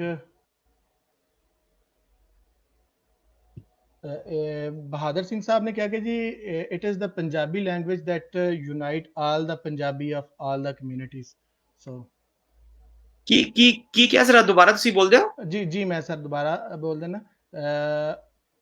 ਉਹਨਾਂ ਨੇ ਕਿਹਾ ਜੀ it is the Punjabi language that unites all the Punjabi of all the communities हाँ जी बिल्कुल तो मतलब एक बड़ा इंपॉर्टेंट पॉइंट है कि अटक तो लेके मतलब well depends if you want to include Delhi also वो आजकल तो दिल्ली भी मेरे ख्याल में पंजाबी है अदे तो ज्यादा तो मेरे ख्याल में उत्थे पंजाबी ने ते एक बड़ा और एक बड़ा ये इंटरेस्टिंग पॉइंट सी ऐसी इथों इनू कैपिटलाइज भी बंदा कर सकता सी कि पंजाबी एक वाहिद जबान सी जे इथे डिफरेंट रिलीजियस कम्युनिटी दी एक सांझी जबान सी पंजाबी मुसलमान भी बोलते सन सिख भी बोलते सन हिंदू भी बोलते सन क्रिश्चियन भी बोलते सन जैन भी बोलते सन सारे मेजर सारी जो रिलीजियस कम्युनिटी इतने सन वो सांझी पंजाबी बोलती सन वो एथनिकली भी इतने पंजाबी सन तो यह एक बड़ा इंपॉर्टेंट पॉइंट जिद्दे ते बंदा बहुत वधिया कैपिटलाइज भी कर सकता सी ते नेशनलिस्ट मूवमेंट विच इनू बड़ा यूज भी कर सकता सी वो बस अलमिया ए होया कि उन्होंने एक रिलीजियस कलर मिल गया ते कहानी वखरी हो गई पर पंजाबी दा एक बड़ा यूनिफाइंग फैक्टर इत्थे हो सकता सी जे के जो कि असी बड़ा लूज किया इत्थे जी सर एक क्वेश्चन है कि Leitner use 1851 education record and its reference are there in the report did you check 1851 education record हाँ जी मैं 1851 ਦਾ ਵੀ ਐਜੂਕੇਸ਼ਨ ਰਿਕਾਰਡ ਦੇਖਿਆ ਪਰ ਜਦੋਂ ਇਹ ਲਾਈਟਨਰ ਸਾਹਿਬ ਕਲੇਮ ਕਰਦੇ ਨੇ ਨਾ ਜੀ ਦ ਹਾਈ ਐਜੂਕੇਸ਼ਨ ਪਰਸੈਂਟੇਜ ਉਹਦੇ ਚ ਉਹ ਕੋਈ ਫੁੱਟਨੋਟ ਨਹੀਂ ਦਿੰਦੇ ਕਿ ਇਹ ਕਿੱਥੋਂ ਲੈ ਰਹੇ ਆ ਮੈਂ 1851 ਦਾ ਵੀ ਵੇਖਿਆ ਉਸ ਤੋਂ ਪਹਿਲੇ 1849 ਚ ਵੀ ਵੇਖਿਆ ਜਿੱਥੇ ਰਾਬਰਟ ਮੌਨਟਗੋਮਰੀ ਇਸ ਵਾਸਤੇ ਮੈंने ਉਹਨਾਂ ਦੀ ਰਿਪੋਰਟ ਦਾ ਜ਼ਿਕਰ ਕੀਤਾ ਕਿ ਉਹਨਾਂ ਨੇ ਸਭ ਤੋਂ ਪਹਿਲੇ ਐਜੂਕੇਸ਼ਨ ਤੇ ਲਿਖਿਆ ਸੀ ਕਿ ਪੰਜਾਬ ਵਿੱਚ ਪ੍ਰੀ ब्रिटिश ऑक्यूपेशन की एजुकेशन दा लेवल सी ते ओदे विच भी जो डिटेल्स जो लाइटनर साहब ने लिखिया ने ओदी एनी सपोर्ट नहीं मिलती इस वास्ते I think there is a doubt in the way Leitner sahab kind of talks about it मेरे को सारी एजुकेशन रिपोर्ट बल्कि 1849 तो लेके 1947 तक सारी मेरे को एजुकेशन रिपोर्ट बल्कि ਇੱਥੇ ਪਈਆਂ ਹੋਈਆਂ ਨੇ तो मैं 3-4 ਵਾਰੀ ਵੇਖਿਆ ਮੈਂ ਕਿਹਾ ਜੀ ਦੇਖिए ਇਹਦੇ ਵਿੱਚ ਕੋਈ ਸਪੋਰਟ ਹੈ ਹਾਂ ਤੁਸੀਂ ਇਨਫਰੈਂਸ ਕਰ ਸਕਦੇ ਹੋ ਮਗਰ ਉਹ ਇਨਫਰੈਂਸ ਵੀ ਤੁਹਾਨੂੰ ਕੋਈ ਇੱਕ ਫੈਕਚੁਅਲ ਬੇਸ ਉਹਦੇ ਲਈ ਚਾਹੀਦੀ ਹੁੰਦੀ ਹੈ जो कुनी नहीं होता। आमर एजाज भट्ट साहब ने कहा है कि जी ਲੈਟਨਰ ਨੇ ਤੇ ਆਪਣੀ ਗੱਲ ਲਈ ਰੈਫਰੈਂਸ ਦਿੱਤੇ ਨੇ, ਜਿਨ੍ਹਾਂ ਦੋ ਬੰਦਿਆਂ ਦੀ ਤੁਸੀਂ ਗੱਲ ਕੀਤੀ ਉਹਨਾਂ ਦਾ ਕੀ ਰੈਫਰੈਂਸ ਹੈ? नहीं वो यही है ना कि उन्होंने कोई नहीं जे मैं जे गल की है वो तो ट्रैवल लॉग है ना, वो इतने आए तो उन्होंने लिखा जो वेख्या तो वो लिखा। हुण लाइटनर का है कि वो जे अगर रेफरेंस मिल जाए, वो वेखो ना उन्हें एजुकेशन रिपोर्ट की रेफरेंस देखी, मैं एजुकेशन रिपोर्ट पढ़ दी, ਉਹਦੇ ਚ नहीं लिखा होया। उस तो बाद हो सकता है जी कोई ਇਹੋ ਜਿਹਾ ਡਾਕੂਮੈਂਟ ਹੋ ਜੇ मैं नहीं वेख्या हो, या रेफरेंसेस भी कदी कदी अगे पिछे हो जाते हैं, मतलब तुसी भी निजी ते काम कर रहे हो और रेफरेंसेस भी कदी कदी अगे पिछे हो जाते हैं। हो सकता है कोई ਇਹੋ ਜਿਹੀ डॉक्यूमेंट हो जिदे च लिखिया हो, रिकॉर्डेड हो। तो मैं नहीं कह रहा कि यह गलत है completely, but at the moment it seems कि it is a bit exaggerated, क्योंकि रॉबर्ट मॉन्टगोमरी ने भी जो लिखा है उन्हें क्या है कि इतने एजुकेशन सी, पर उन्हें क्या है बड़ी लिमिटेड किस्म की एजुकेशन सी। ते उस तो पहले भी कंसिस्टेंटली जो लोग इतने आए ने जिन्होंने ट्रैवल लॉग लिखा, तुसी देखो ना कि जिस तरह मुगल जमाने च साडी जो मेन रेफरेंस पॉइंट है वो यही है ना कि लोग इतने आए उन्होंने अपनी ट्रैवल लॉग लिखी, ठीक है, ते असि ट्रैवल लॉग नूं वेखने आ कि जी उन्होंने की ऑब्जर्व किया। अब यह भी हो सकता है कि उन्होंने जो ऑब्जर्व किया वो ठीक ना ऑब्जर्व किया हो, यह भी हो सकता है, उत्थे भी एक डाउट ते है। पर तुसी फिर बैलेंस ऑफ प्रोबेबिलिटीज ते तुसी जानते हो कि जी अच्छा उन्होंने ए वेख्या, ए ट्रैवल बंदे ने ए किया, दूजा ट्रैवलिंग बंदा है वो भी उहदे नाल अग्री कर रहा है, कोई तो वजह होएगी ना कि वो अग्री कर रहा है उहदे नाल, उन्होंने कॉन्ट्रडिक्ट नहीं कर रहा। पर ए मेरे ख्याल च क्योंकि मैं तो सिर्फ एक लिमिटेड टाइम ਲਈ ਵੇਖ ਰਿਹਾ ਸੀ from the perspective of the missionaries, पर ਇਹ ਮੇਰੇ ਖਿਆਲ ਇੱਕ ਬੜਾ ਇੰਪੋਰਟੈਂਟ ਟੌਪਿਕ ਹੈ ਜਿਹਦੇ 'ਚ ਬੜੇ ਕਮ ਲੋਕਾਂ ਨੇ ਇਹਦੇ ਤੇ ਰਿਸਰਚ ਕੀਤੀ ਹੈ। ਐਸ ਵਾਤੇ ਕਿ ਕਿਸੇ ਨੇ ਪੁਰਾਣੀ ਪੰਜਾਬ ਦੀ ਰਿਪੋਰਟਸ ਹੀ ਨਹੀਂ ਵੇਖੀ, ਉਹ ਇੱਥੇ ਸਾੜੀਆਂ ਨੇ ਪੰਜਾਬ ਆਰਕਾਈਵਸ ਵਿੱਚ, ਤੇ ਕੋਈ ਆ ਕੇ ਵੇਖ ਲੇ ਤੇ ਪਤਾ ਚਲੇ ਕਿ ਇਹਦਾ ਫਾਈਨਲ ਆਨਸਰ ਕੀ ਹੈ। ਜੀ ਸਰ, ਬਸ ਇੱਕ ਆਖਰੀ ਕੁਐਸਚਨ ਉਹਨਾਂ ਨੇ ਕਿਹਾ ਕਿ ਜਿਹੜੀਆਂ ਉਰਦੂ ਅਖਬਾਰਾਂ, ਜਿੱਥੋਂ ਤੱਕ ਉਰਦੂ ਅਖਬਾਰਾਂ ਦੀ ਗੱਲ ਹੈ, ਬ੍ਰਿਟਿਸ਼ ਗਵਰਨਮੈਂਟ ਉਹਨਾਂ ਦੀ ਮਾਲੀ ਮਦਦ ਕਰਦੀ ਸੀ ਤਕਸੀਮ ਕਰੋ ਤੇ ਲੜਾਓ ਦੀ ਪਾਲਿਸੀ ਦੇ ਤਹਿਤ। ਇਹ ਕੀ ਗੱਲ ਠੀਕ ਇਹਦੇ 'ਚ ਠੀਕ ਹੈ ਜੀ? ਬਿਲਕੁਲ ਜੀ, ਬ੍ਰਿਟਿਸ਼ ਗਵਰਨਮੈਂਟ ਨੇ ਉਰਦੂ ਨੂੰ ਬੜਾ ਇੱਥੇ ਸਪੋਰਟ ਕੀਤਾ। ਤੁਸੀਂ ਅਗਰ ਅਗੇਨ ਐਜੂਕੇਸ਼ਨ ਰਿਪੋਰਟਸ ਪੰਜਾਬ ਦੀ ਪੜ੍ਹੋ ਤਾਂ ਇਹ ਗਵਰਨਮੈਂਟ ਆਪ ਹੀ ਐਡਮਿਟ ਕਰਦੀ ਹੈ ਕਿ ਉਹਨਾਂ ਨੇ ਸਕੂਲਾਂ ਵਿੱਚ ਸਕੋਲਰਸ਼ਿਪਸ ਦਿੱਤੀਆਂ ਲੋਕਾਂ ਨੂੰ ਕਿ ਅਸੀਂ ਉਹ ਉਰਦੂ ਪੜ੍ਹਨ, ठीक है, उर्दू पढ़ने ते उन्होंने स्कॉलरशिप मुकर्रर की कि जी तुहानू असी पैसे देवांगे। तो इस तरह उन्होंने न्यूज़पेपर्स लिए भी टैक्सेस कट किते, उन्होंने फैसिलिटेट किया। कुछ न्यूज़पेपर्स जो क्लेम है उन्हें भी मतलब इट्स अ डिबेटेबल क्लेम, बड़ा क्लियर है कि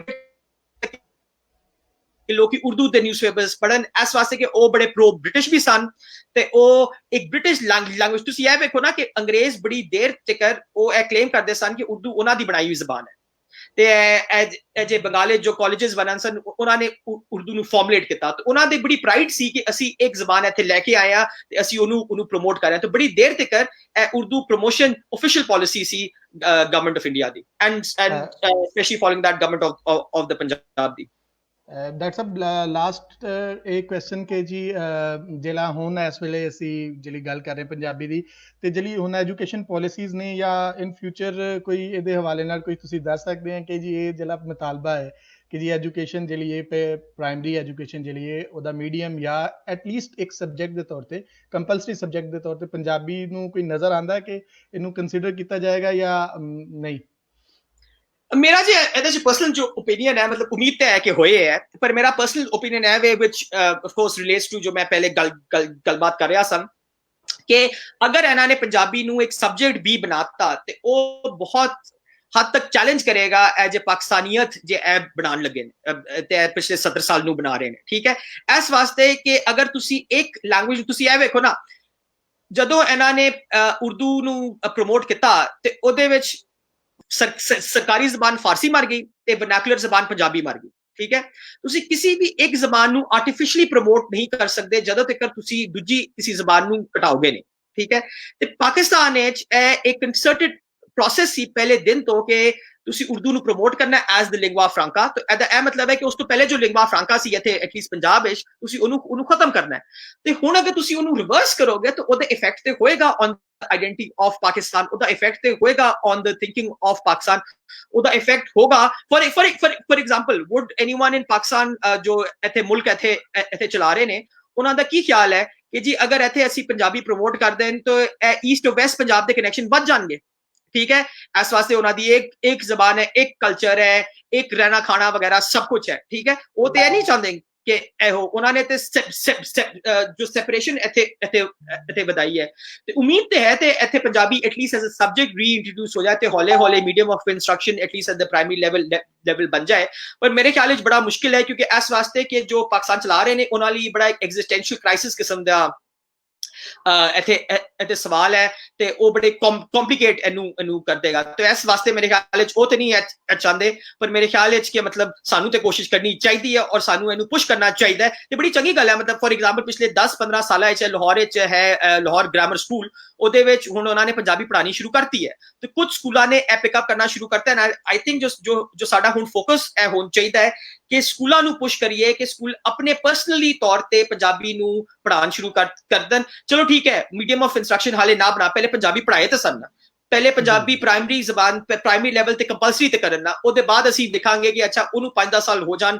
ਉਹਦੇ ਬਾਅਦ ਬੰਦਾ ਮੀਡੀਅਮ ਆਫ ਇੰਸਟਰਕਸ਼ਨ ਦੀ ਵੀ ਗੱਲ ਕਰ ਸਕਦਾ ਹੈ ਅੱਜ ਤੇ ਬੰਦਾ ਮੀਡੀਅਮ ਆਫ ਇੰਸਟਰਕਸ਼ਨ ਦੀ ਗੱਲ ਹੀ ਨਹੀਂ ਕਰ ਸਕਦਾ ਕਿਸੇ ਨੂੰ ਪਤਾ ਹੀ ਨਹੀਂ ਹੈ ਕਿ ਕਰਨਾ ਕੀ ਹੈ ਠੀਕ ਹੈ ਤੇ ਇਹ ਔਰ ਇੱਕ ਇੰਨਾ ਵੱਡਾ ਹੁਣ ਇੱਕ ਚੈਲੰਜ ਹੋ ਜਾਏਗਾ ਪਾਕਿਸਤਾਨ ਪ੍ਰੋਜੈਕਟ ਨੂੰ ਤਾਂ ਇਸ ਵਾਸਤੇ ਹੌਲੇ ਹੌਲੇ ਮੇਰੇ ਖਿਆਲ ਵਿੱਚ ਕਰਨਾ ਚਾਹੀਦਾ ਔਰ ਦੁਬਾਰਾ ਵੀ ਮੇਰੇ ਖਿਆਲ ਜੋ ਮੈਂ ਜਿੱਥੋਂ ਮੈਂ ਸ਼ੁਰੂ ਹੋਇਆ ਸੀ ਮੈਂ ਖਤਮ ਵੀ ਉੱਥੇ ਕਰਾਂਗਾ ਕਿ ਪੰਜਾਬੀ ਨੂੰ ਤੁਸੀਂ ਵਰਨੈਕੂਲਰ ਰਹਿਣ ਦਿਓ ਇਹ ਮੇਰੇ ਖਿਆਲ ਵਿੱਚ ਕੋਈ ਕਲੇਮ ਨਹੀਂ ਕਰਨਾ ਜ਼ਰੂਰੀ ਕਿ ਤੁਸੀਂ ਇਹਨੂੰ ਆਫੀਸ਼ੀਅਲ ਬਣਾਓ ਤੁਸੀਂ ਇੰਡੀਆ 'ਚ ਵੇਖੋ ਪੰਜਾਬੀ ਨੂੰ ਆਫੀਸ਼ੀਅਲ ਬਣਾ ਕੇ ਅੱਧੀ ਉੱਥੇ ਹਿੰਦੀ ਬੋਲਦੇ ਨੇ ਪੰਜਾਬੀ 'ਚ ਠੀਕ ਹੈ ਉਹ ਫਿਰ ਇਹ ਹੋ ਜਾਂਦਾ ਹੈ ਫਿਰ ਉਹ ਹੋਰ ਉਹ ਪੋਲੀਟੀਕਲ ਬਣ ਜਾਂਦੀ ਹੈ ਤਾਂ ਤੁਸੀਂ ਪੰਜਾਬੀ ਨੂੰ ਵਰਨੈਕੂਲਰ ਰਹਿਣ ਦਿਓ ਤੁਸੀਂ ਪੰਜਾਬੀ ਨੂੰ ਲੋਕ ਬੋਲੀ ਰਹਿਣ ਦਿਓ ਬੜਾ ਚੰਗਾ ਹੈ ਉਹਦੇ 'ਚ ਪੋਇਟਰੀ ਵੀ ਹੋਏਗੀ ਉਹਦੇ 'ਚ ਪਲੇਜ਼ ਵੀ ਹੋਣਗੇ ਉਹ ਲੋਕੀ ਉਹਦੇ 'ਚ ਗੱਲਬਾਤ ਵੀ ਕਰਨਗੇ ਬੜੀ ਚੰਗੀ ਗੱਲ ਹੈ ਤੁਸੀਂ ਇਹ ਤੇ ਰਹਿਣ ਦਿਓ ਨਾ ਠੀਕ ਹੈ ਤੇ ਸਾਡਾ ਫੋਕਸ ਇਹ ਹੋਣਾ ਚਾਹੀਦਾ ਕਿ ਉਹਦੀ ਵਰਨੈਕੂਲਰ ਪ੍ਰੋਮੋਸ਼ਨ ਹੋਏ ਆਫੀਸ਼ੀਅਲ ਦੀ ਗੱਲਬਾਤ ਬੰਦਾ ਬਾਅਦ ਵਿੱਚ ਵੀ ਕਰ ਸਕਦਾ ਹੈ जी डॉक्टर साहब तुसां जिस तरह गल की कि ਅਸੀਂ ਆਪਣੇ ਤੌਰ ਤੇ ਇੱਕ ਕੋਸ਼ਿਸ਼ ਕਰ ਸਕਨੇ ਆ ਜਿਹੜਾ ਇੱਕ ਬਹੁਤ ਅੱਛੀ ਕੋਸ਼ਿਸ਼ ਹੋ ਸਕਦੀ ਕਿ ਲੋਕ ਉਹਦੇ ਨਾਲ ਜੁੜ ਜਾਣ ਜਿਸ ਤਰ੍ਹਾਂ ਡਿਫਰੈਂਟ ਸਕੂਲਸ ਕਰ ਰਹੇ ਨੇ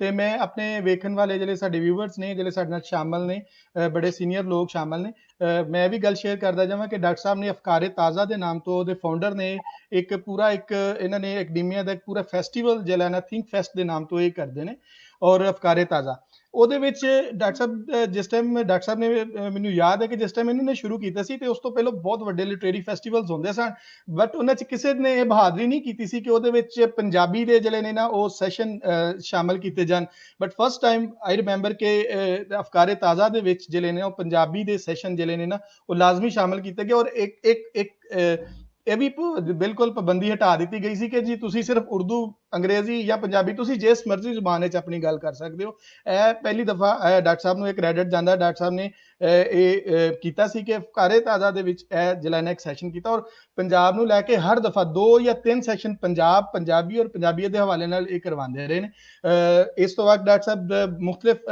ਜਿਹੜੇ ਇੰਗਲਿਸ਼ ਨਿਊਜ਼ਪੇਪਰ ਨੇ ਉਹਨਾਂ ਦੇ ਵਿੱਚ ਆਰਟੀਕਲਸ ਵੀ ਲਿਖਦੇ ਨੇ ਔਰ ਉਹਨਾਂ ਆਰਟੀਕਲਸ ਨੂੰ ਅਗਰ ਪੜ੍ਹਿਆ ਜਾਏ ਤੇ ਉਹ ਆਰਟੀਕਲਸ ਜਿਹੜੇ ਨੇ ਉਹ ਡਿਫਰੈਂਟ ਐਸੇ ਇਸ਼ੂਜ਼ ਦੇ ਨਾਲ ਜੁੜੇ ਹੋਏ ਨੇ ਜਿਹੜੇ ਲੈਂਗੁਏਜ ਮਿਨੋਰਿਟੀਜ਼ ਔਰ ਡਿਫਰੈਂਟ ਐਸੇ ਇਸ਼ੂਜ਼ ਦੇ ਨਾਲ ਕਰਦੇ ਕਿ ਜਿਹਨਾਂ ਤੇ ਬਹੁਤ ਗੱਲ ਕਰਨ ਦੀ ਲੋੜ ਹੈ ਔਰ ਸਾਡੇ ਵਾਸਤੇ ਬੜੇ ਮਾਣ ਦੀ ਗੱਲ ਹੈ ਸਾਡੇ ਵਾਸਤੇ ਬੜੇ ਪ੍ਰਾਈਡ ਦੀ ਗੱਲ ਹੈ ਕਿ ਡਾਕਟਰ ਸਾਹਿਬ ਜਿਹੜੇ ਸਾਡੇ ਅੱਜ ਪ੍ਰੋਗਰਾਮ ਵਿੱਚ ਆਏ ਉਹਨਾਂ ਦਾ ਬਹੁਤ ਸ਼ੁਕਰੀਆ ਔਰ ਸਾਡੇ ਜਿਹੜੇ ਵੇਖਣ ਵਾਲੇ ਜਿਹੜੇ ਸਾਡੇ ਦੋਸਤ ਕੁਐਸਚਨ ਕਰ ਰਹੇ ਨੇ ਬਿਲਕੁਲ ਉਹ ਕੁਐਸਚਨ ਕਰਨ ਡਾਕਟਰ ਸਾਹਿਬ ਜਦੋਂ ਹੀ ਫ੍ਰੀ ਹੋਣਗੇ ਉਹ ਤੁਹਾਡੇ ਕੁਐਸਚਨ ਦਾ ਆਨਸਰ ਕਰਨਗੇ ਬਿਲਕੁਲ ਤੁਹਾਡੇ ਨਾਲ ਟਾਈਪ ਕਰਨਗੇ ਔਰ ਅਦਰਵਾਈਜ਼ ਅਸੀਂ ਅਗਰ ਇਸ ਤਰ੍ਹਾਂ ਵੇਖਨੇ ਆ ਔਰ ਡਾਕਟਰ ਸਾਹਿਬ ਵੀ ਅਗਰ ਕੰਸੀਡਰ ਕਰਨ ਕਿ ਇਸ ਤੇ ਇੱਕ ਮਜ਼ੀਦ ਇੱਕ ਟਾਕ ਹੋਣੀ ਚਾਹੀਦੀ ਹੈ ਤੇ ਅਸੀਂ ਆਉਣ ਵਾਲੇ ਕਿਸੇ ਟਾਈਮ ਦੇ ਵਿੱਚ ਡਾਕਟਰ ਸਾਹਿਬ ਨੂੰ ਦੁਬਾਰਾ ਤਕਲੀਫ ਦੇਵਾਂਗੇ ਕਿ ਉਹ ਆਉਣ ਔਰ ਗੱਲਬਾਤ ਕਰਨ ਸੋ ਇਸ ਵੇਲੇ ਸਾਰੀ ਦੁਨੀਆ ਆਨਲਾਈਨ ਹੀ ਬੈਠੀ ਹੋਈ ਹੈ ਕੋਵਿਡ ਦੀ ਵਜ੍ਹਾ ਤੋਂ ਔਰ ਇਹਦੇ ਵਾਸਤੇ ਵੀ ਇਹੀ ਸਾਰੇ ਦੋਸਤਾਂ ਨੂੰ ਕਿ ਆਪਣੇ ਘਰ ਰਹਿਣ ਜ਼ਰਾ ਬਚੇ ਰਹਿਣ ਇਸ ਵਬਾ ਤੋਂ ਰੱਬ ਕਰੇ ਕਿ ਜਲਦ ਤੋਂ ਜਲਦ ਸਾਡੀ ਜਾਨ ਛੱਡ ਦੇ ਤੇ ਡਾਕਟਰ ਸਾਹਿਬ ਅੱਜ ਦੇ ਸੈਸ਼ਨ ਵਾਸਤੇ ਤੁਹਾਡਾ ਬਹੁਤ ਸ਼ੁਕਰੀਆ ਔਰ ਤੁਸੀਂ ਬਹੁਤ ਜਿਹੜਾ ਥੈਂਕ ਯੂ ਵੈਰੀ ਮਚ ਤੇ ਮੈਂ ਬਸ ਇੱਕ ਤੇ ਤੋਹੀਦ ਮੇਰੇ ਖਿਆਲ ਵਿੱਚ ਤੁਹਾਡਾ ਇਹ ਬੜਾ ਚੰਗਾ ਇਨੀਸ਼ੀਏਟਿਵ ਹੈ ਇਹ ਸਾਰੇ ਪੰਜਾਬੀ ਸਕੋਲਰਸ ਨੂੰ ਤੇ ਜਿਨ੍ਹਾਂ ਦਾ ਇੰਟਰਸਟ ਹੈ ਪੰਜਾਬੀ ਵਿੱਚ ਹੈ ਪੂਰੀ ਦੁਨੀਆ ਤੋਂ ਲੋਕਾਂ ਨੂੰ ਕਲੈਕਟ ਕਰਦਾ ਹੈ ਤੇ ਤਾਂ ਕਿ ਲੋਕੀ ਗੱਲਬਾਤ ਕਰ ਸਕਣ ਅੰਡਰਸਟੈਂਡ ਕਰ ਸਕਣ ਕਿ ਅੱਜ ਕੱਲ ਟੌਪਿਕਸ ਹੀ ਨੇ ਪਰ ਮੈਂ ਬਸ ਦੋ ਬਾतें ਐਂਡ ਵਿੱਚ ਕਹਾਂਗਾ ਕਿ ਥੈਂਕ ਯੂ ਵੈਰੀ ਮਚ ਕਿ ਤੁਸੀਂ ਅਫਕਾਰ-ਏ-ਤਾਜ਼ਾ ਦੀ ਕੀਤੀ ਗੱਲ ਤੇ ਜੋ ਸਾਨੂੰ ਸਾਰੇ ਬੰਦੇ ਸੁਣ ਰਹੇ ਨੇ ਤੇ ਉਹਨਾਂ ਨੂੰ ਇੱਕ ਓਪਨ ਇਨਵੀਟੇਸ਼ਨ ਹੈ ਕਿ ਤੁਸੀਂ ਟੌਪਿਕ ਸੁਜੈਸਟ ਕਰੋ ਤੁਸੀਂ ਬੰਦੇ ਸੁਜੈਸਟ ਕਰੋ ਇਸ ਵਾਸਤੇ ਕਿ ਅਸੀਂ ਚਾਹੁੰਦੇ ਹਾਂ ਕਿ ਪੰਜਾਬੀ ਦਾ ਡਿਸਕਸ਼ਨ ਬਿਯੋਂਡ ਲੈਂਗੁਏਜ ਵੀ ਹੋਏ ਇੱਕ ਬੜਾ ਇੰਪੋਰਟੈਂਟ ਐਲੀਮੈਂਟ ਮੈਂ ਉਹ ਕਰਨਾ ਚਾਹੁੰਦਾ ਵਾ ਅਫਕਾਰ-ਏ-ਤਾਜ਼ਾ ਵਿੱਚ ਕਿ ਅਕਸਰ ਕੀ ਹੁੰਦਾ ਹੈ ਕਿ ਇੱਥੇ ਪੰਜਾਬੀ ਤੇ ਟਾਕ ਹੁੰਦੀ ਹੈ ਤੇ ਪੰਜਾਬੀ ਲੈਂਗੁਏਜ ਤੇ ਟਾਕ ਹੁੰਦੀ ਹੈ Punjabi is not just a language it is a culture it is a way of life ਤੇ it is a political question it is an economic question ਉਹਦੇ ਉਹਦੇ ਵਿੱਚ ਵੀ ਗੱਲ ਬੰਦਾ ਪੰਜਾਬੀ ਵਿੱਚ ਕਰ ਸਕਦਾ ਹੈ, ਜ਼ਰੂਰੀ ਨਹੀਂ ਹੈ ਕਿ ਤੁਸੀਂ ਸਿਰਫ ਲੈਂਗੁਏਜ ਵਾਲਾ ਸੈਸ਼ਨ ਪੰਜਾਬੀ ਵਿੱਚ ਕਰਨਾ ਹੈ। ਸੋ ਐਨੀਵਨ ਹੂ ਇਜ਼ ਲਿਸਨਿੰਗ ਦੇयर, ਸਾਨੂੰ ਤੁਸੀਂ ਆਈਡੀਆਜ਼ ਦਿਓ, ਸਾਨੂੰ ਤੁਸੀਂ ਸਕਾਲਰਸ ਦਾ ਦੱਸੋ, ਪ੍ਰੈਕਟੀਸ਼ਨਰਸ ਦਾ ਤੁਸੀਂ ਦੱਸੋ, ਪਾਕਿਸਤਾਨੀ ਪੰਜਾਬ ਤੋਂ ਹੋਣ, ਇੰਡੀਅਨ ਪੰਜਾਬ ਤੋਂ ਹੋਣ, ਡਾਇਸਪਰਾ ਤੋਂ ਹੋਣ, ਕਿੱਥੋਂ ਵੀ ਹੋਣ, ਉਹ ਬੜਾ ਜ਼ਰੂਰੀ ਹੈ। And the last point that I want to mention is ਕਿ ਮੇਰੀ ਪੰਜਾਬੀ ਇੰਨੀ ਚੰਗੀ ਨਹੀਂ, as you can see, but my claim to that is कि I'm actually not a Punjabi. I'm a Pakhtun. I'm 100% Pakhtun. फिर भी मैं कोशिश कर रहा हूँ कि मैं पंजाबी थोड़ी बहुत गलबात कर सकन, ते अगर एक पख्तून बोल सकता है तो पंजाबी क्यों नहीं बोल सकते? ਬਿਲਕੁਲ ਸਰ, ਬਹੁਤ ਜ਼ਬਰਦਸਤ ਤੁਸੀਂ ਗੱਲ ਕੀਤੀ ਹੈ। ਮੈਂ ਕਰਨ ਹੀ ਵਾਲਾ ਸੀ ਕਿ ਤੁਸੀਂ ਫਿਰ ਵੀ ਇਸ ਲੈਂਗੁਏਜ ਦੇ ਨਾਲ ਜੁੜੇ ਹੋ। ਔਰ ਅਫਕਾਰੇ ਤਾਜ਼ਾ ਨੂੰ ਲੈ ਕੇ ਮੈਂ ਆਪਣੇ ਸਾਰੇ ਦੋਸਤਾਂ ਨਾਲ ਗੱਲ ਤੁਸੀਂ ਜਿਸ ਤਰ੍ਹਾਂ ਕੀਤੀ ਕਿ ਇਹਨਾਂ ਨੇ ਬੜਾ ਡੈਮੋਕ੍ਰੈਟਿਕ ਹੈ, ਦੋਸਤ ਕੋਈ ਵੀ ਸੁਜੈਸ਼ਨਸ ਦੇਣ, ਕੋਈ ਗੱਲਬਾਤ ਕਰਨ ਤੇ ਉਹਨੂੰ ਇਹ ਬਿਲਕੁਲ ਵੇਖਦੇ ਨੇ ਔਰ ਉਹਨੂੰ ਕੰਸੀਡਰ ਵੀ ਕਰਦੇ ਨੇ।